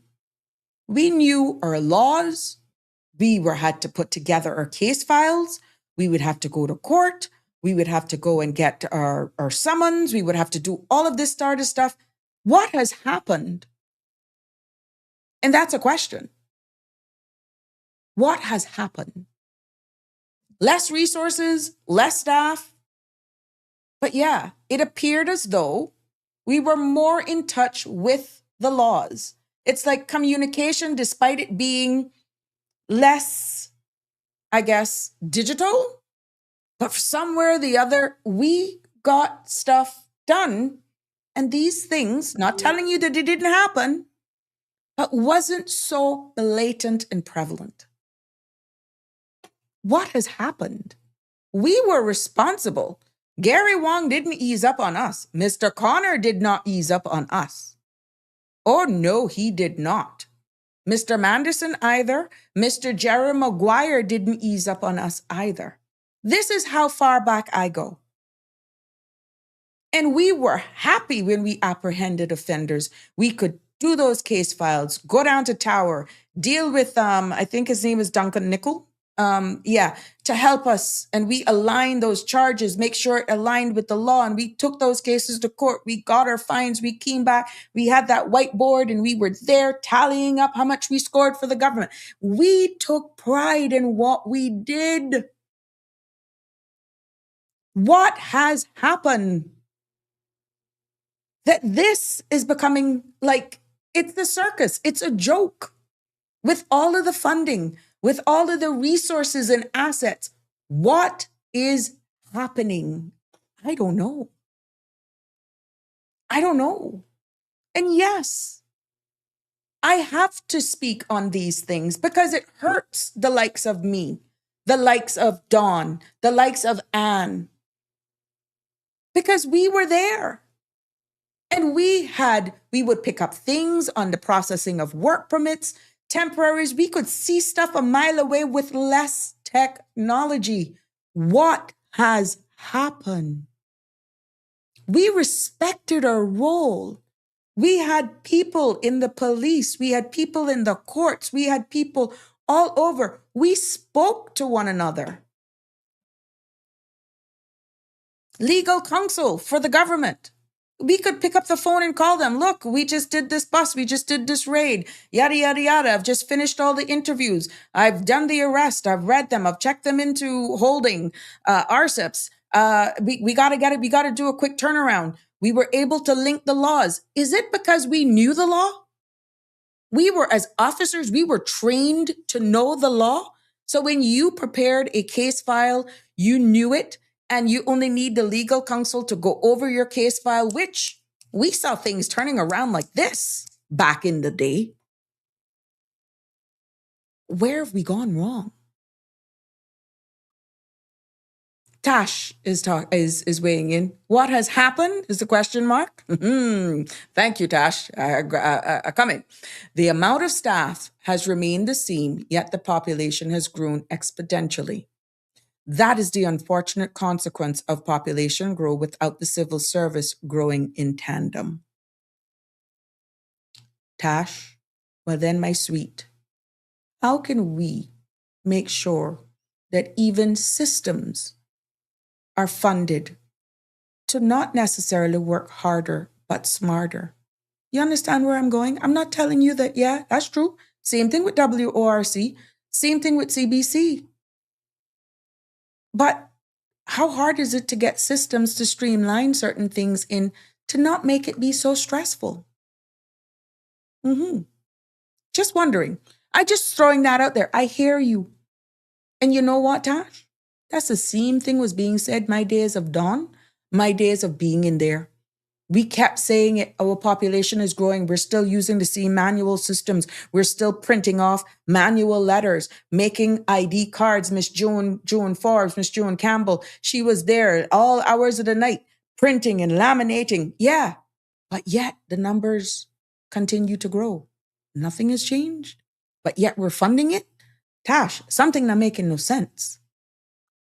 Squid Bank says, Miss Sabrina, where did the gentleman work that over? I don't know. I gotta be honest with you. I never got that, Squid, to be honest with you. I didn't know. I don't know. I'm just bringing that back for context when I brought it up. But we're still waiting on the whole case file. So I guess that will be revealed when the magistrate gets this report to see how he was able to support himself through in here. Andrew is saying the Titanic was classed an unsinkable, and the output person failed to inform the captain that there was an iceberg that they collided in and then they sunk. The lesson from this? Accountability is serious. Titanic lost thousands of lives. Tash said, they can be streamlined, but they actually need people to do the work. Both CBC and WORC enforcement are severely understaffed, but the amount of the population right now, okay, understood. Trust me, Tash, if there's one person that understands what you guys are possibly going through, be it from the judiciary, WORC, CBC, I can tell you is me, because Dawn and I were there. I could call her name too. Mary Hydes was there. Anne was there. And I know at point in time, they are listening to this. You can't tell us what we don't already know. We know it. And that was back then. We can only imagine what you guys are going through. 18 years now since I don't know what it is to be a civil servant working in there. Why are we still having this conversation in 2026? Gosh. That's where the core of this conversation is coming from. Yeah. Even though it's been separated now, WORC and CBC are separated, you all have your independent responsibilities. Yeah. WORC issues work permits, tracks expiry dates, should notify CBC or their communication skills when a work permit holder is on bail or under investigation. Should a flight, there be a red flag, something should be signaling. In one of the comments I saw today as well, I think somebody responded to Sandra saying that 𝗪𝗪𝗔 has access to the immigration system, maybe just at a very high-ranking level. But like I said, there's a lot more context from this particular case that is still not aware of, or we're not aware of, why certain things was not in the system, why certain things, or like I said, maybe this lady was not presented as a flight risk. Tash is saying a foreign expat document should be held. Well, obviously this one wasn't, unless there's something missing from the report. When you look at CBC's responsibility, Customs and Border Control, they manage entry and exits. They should have received alerts from 𝗪𝗪𝗀 and the courts. They're the ones there to prevent departures when bail conditions prohibit leaving. But if it was never communicated, we can't beat up the exit officers. We can't beat up the system. If there was nothing in the system, or is it because now you're leaving and you're not being checked as you leave? Sometimes people leave and these manifests are checked after the flight is airborne, maybe, if there was something in the system. Like I said, I don't know. But again, accountability is key. And we can't forget the job of the judiciary. They issue bail conditions. What was the terms and condition on this bail condition? Were they properly communicated? Was there anything in the bail conditions that would have signaled 𝗪𝗪𝗀 and CBC that should there have been a flag, it would have been inputted in the system? Should communications, be restricted to CBC should be communicated in real time? And then who would be the point of contact? Would there be multiple persons just in case somebody is sick, somebody's on leave? This is key. Do they go straight then to the airport? There are a lot of things that it shows there's gaps. Now, what if it was done from the judiciary arm? But for some reason, it wasn't done in a timely manner because of the free flowing of people that probably the person was already airborne on a flight and it was too late. I don't know. But this could be the problem as well.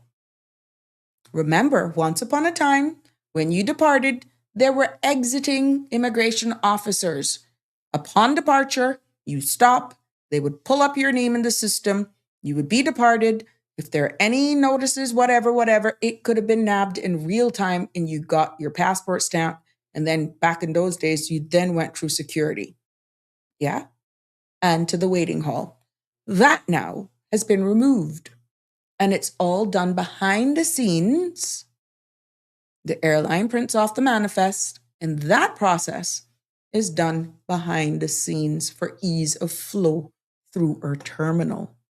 Now, what if the ball was dropped there and then after the fact? And the flight was already gone. And this came up. I don't know. Andrew is saying, Sabrina, back then work permit holders were not 40,000 and you and your colleagues were overwhelmed. So I can only imagine how difficult it was to monitor the system with all the challenges now. Yes, which is why, Tatash, I feel the pain. I feel it. I feel the pain. There was one particular overstayer, I think, that I'll never forget. Magistrate, I want to get her name, please. I'm not being disrespectful. Magistrate 𝗵𝗵𝗲 or Chief Justice 𝗵𝗵𝗲 had just come to the islands. And boy, me and my colleague, my partner, we were so glad, boy, we caught this overstayer who had overstayed, I think, for about 5 years. Now we planned a particular raid, got a hit, went out wee hours in the morning, nabbed the gentleman, got back to the office, did the interview, prepared the case file, wasted no time though, Oh, no, you don't. Went to court that same Was it the same day or the next day? Anyhow, held him in custody. Whatever the case may be, it was in short order. I'll never forget it, to show you how things and times have changed. My partner and I, we got the blessings then. I think 𝗪𝗏 was still in charge with us. We took it down, got our ruling. We had enough evidence to prove the overstaying the system, yada, yada, yada. We had all of that. Well, when we went to court, it was held in Constitutional Hall. I could remember the gentleman, the overstayer, myself, to show you how things in time have changed. We presented the case ourselves. Proud as Peacock's boy that we had nabbed this overstayer. We're so proud. Yes, yes, yes. Well, Miss Ramsey, in her own little voice, handed down her judgment, found the gentleman guilty, ordered him to go on the next flight. He was going to be PNG in the system, yada, yada, instead of filling up time. Just got him out on the next flight, if my memory serves me well. You see, after she finished, she then turns it on us as the officers. Now, explain to me how you officers could allow someone to stay in this country for, let's say 5 years. 5 years. Oh, hey, you see, for that moment that we were so proud that we had nabbed this person, obviously they had been in the system before my time because I was recently added to the enforcement section. I felt like I had failed this country. She praised us, and then she asked the relevant question: how, an island this small, how could someone stay here for 5 years undetected? And let me tell you, in her own little way, we got scolded in the most diplomatic way.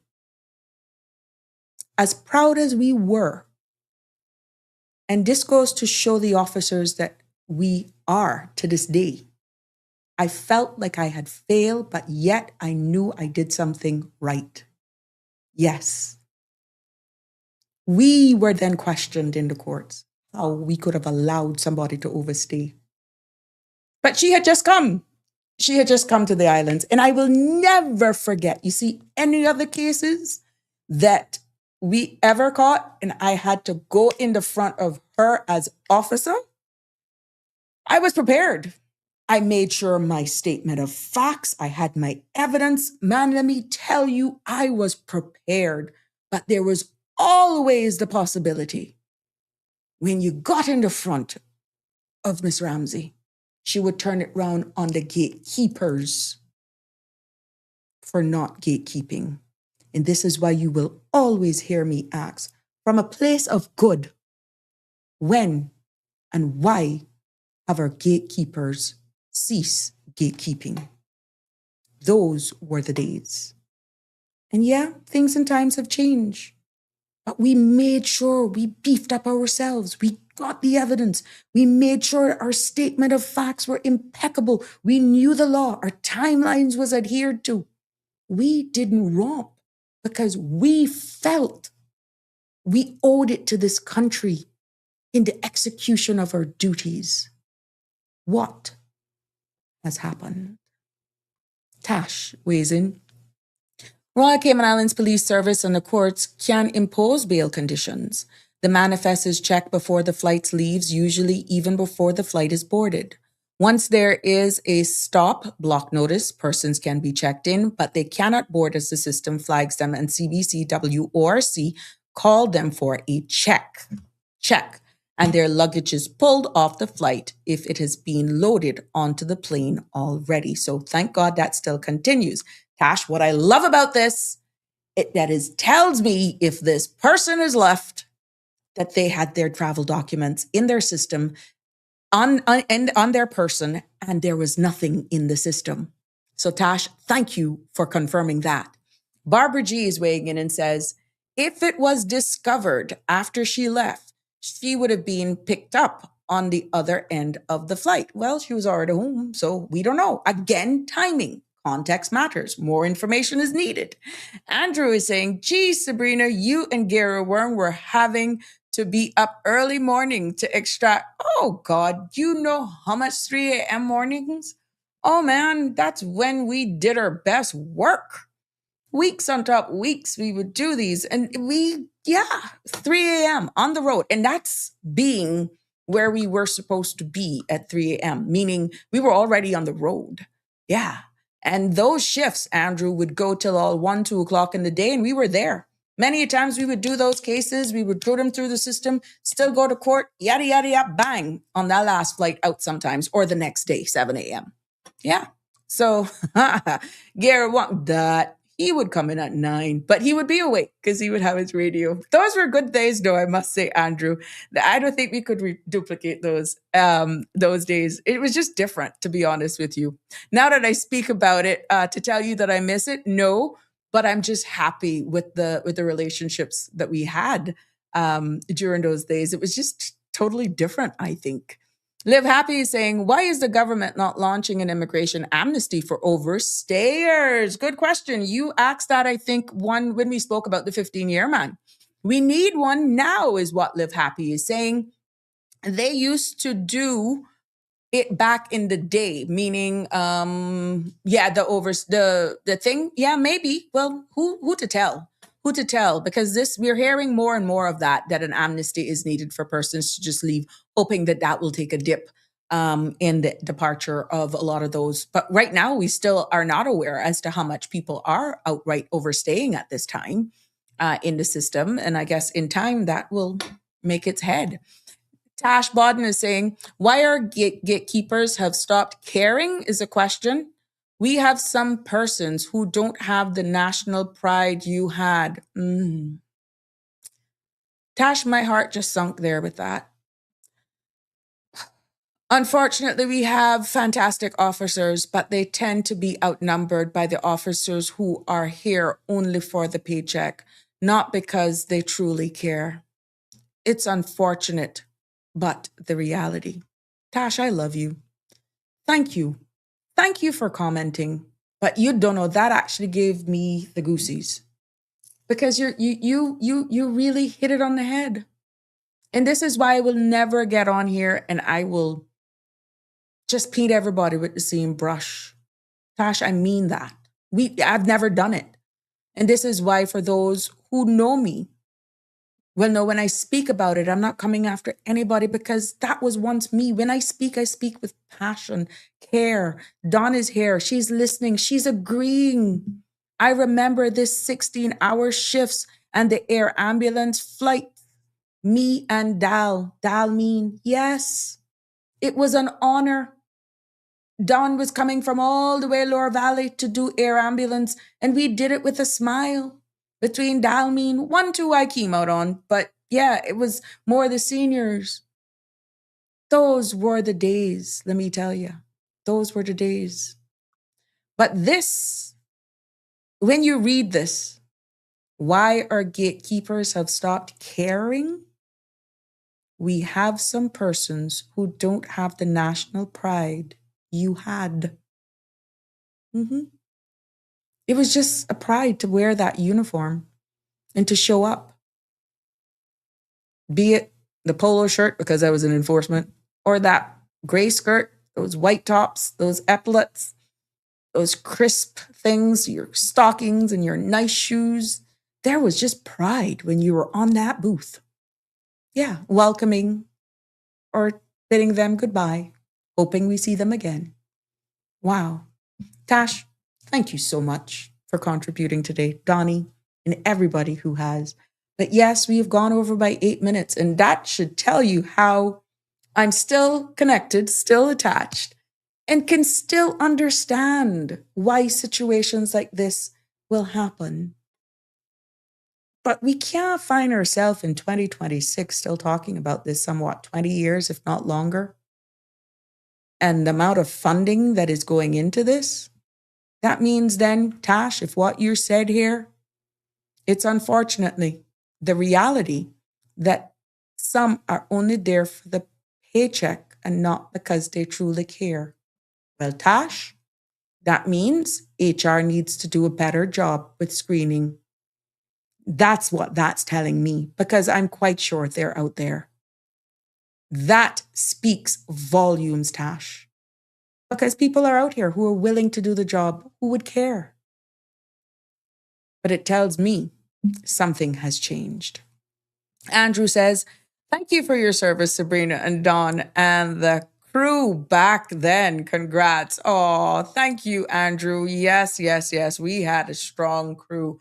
Kudos to Patrick McField, even Gina Lewis. I think Gina is still there today.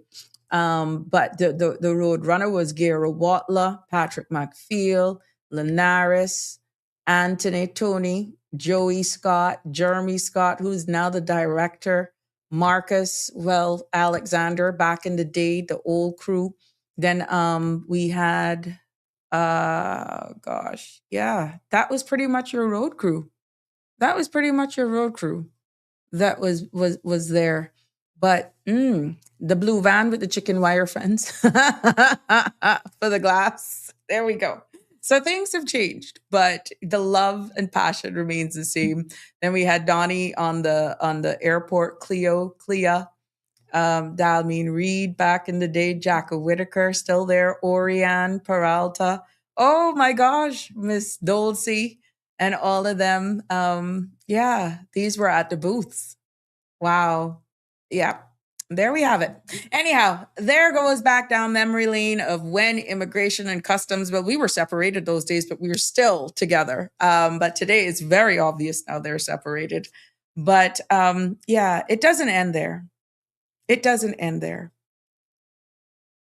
Our whole immigration system, border control, and even the judiciary system, I just want to thank you all for what you do.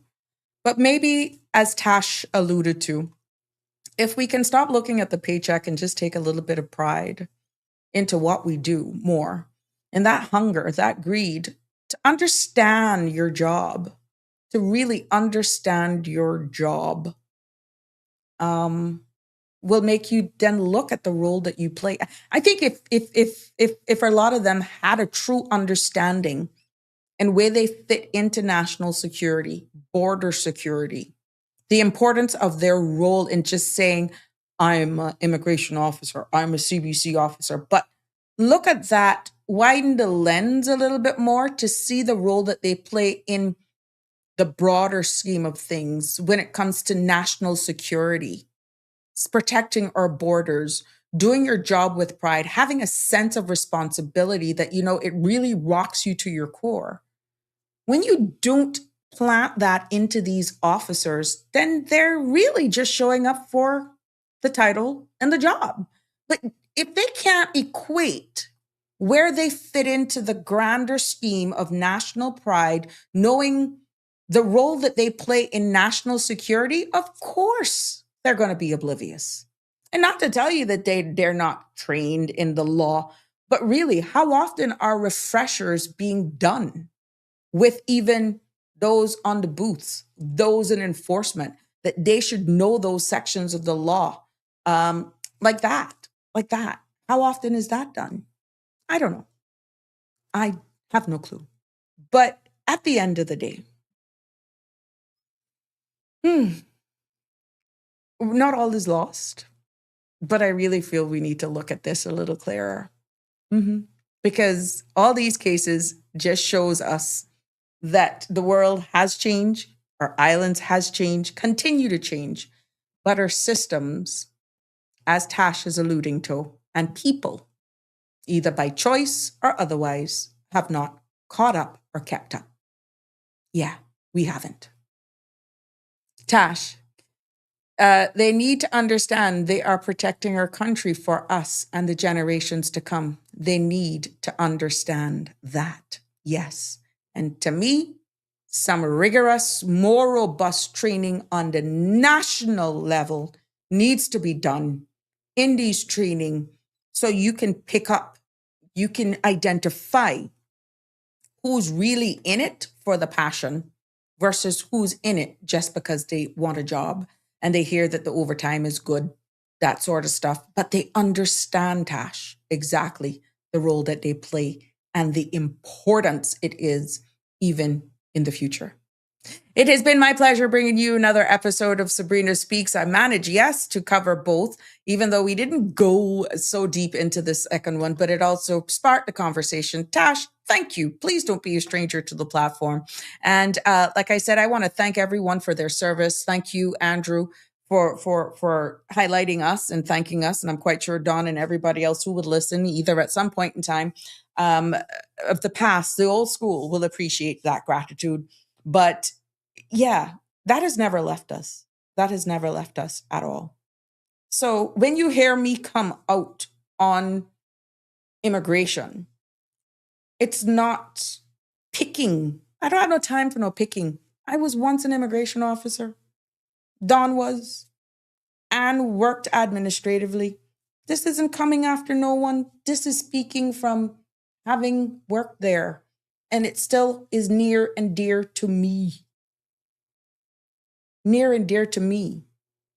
And having been in a ministerial role and seeing it from a different perspective, having been as a immigration consultant and seeing it as well, I can see it from multiple angles.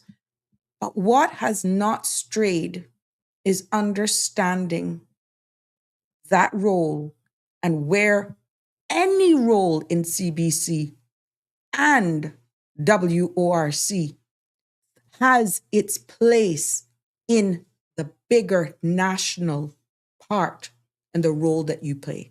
So from a receptionist to the receiving clerk, to the officers, to the back-end finance team, trust me, you all play a vital role in the grander national scheme of things. And don't you underestimate your role in the grander scheme of things. And Tash said it well. They need to understand that they are protecting our country for us and generations to come. They need to understand that. I couldn't end it better. Thank you so much. Until tomorrow, God bless. Love you lots. Take care. Good night. That's a wrap for today's edition of Sabrina Speaks. Thank you for tuning in and for being part of the conversation. Remember, the dialogue doesn't stop here. Stay engaged, stay informed, and most importantly, stay empowered. We'll be back tomorrow at 5 p.m., same time, same place, right here on CMR TV and radio, where your voice matters and your truth is heard. Until then, K-Man, take care of yourself and each other. That's it for today's edition of Sabrina Speaks, where your voice matters, your story counts, and your truth is always welcome. Join us weekdays from 5 until 6:30 p.m. right here on CMR TV as we dive into the topics that matter most to you. Catch the show live or on demand at cmrtv.com. And don't forget to follow us on Facebook, YouTube, and Instagram so you never miss a moment. Until next time, stay informed, stay engaged, and always speak your truth.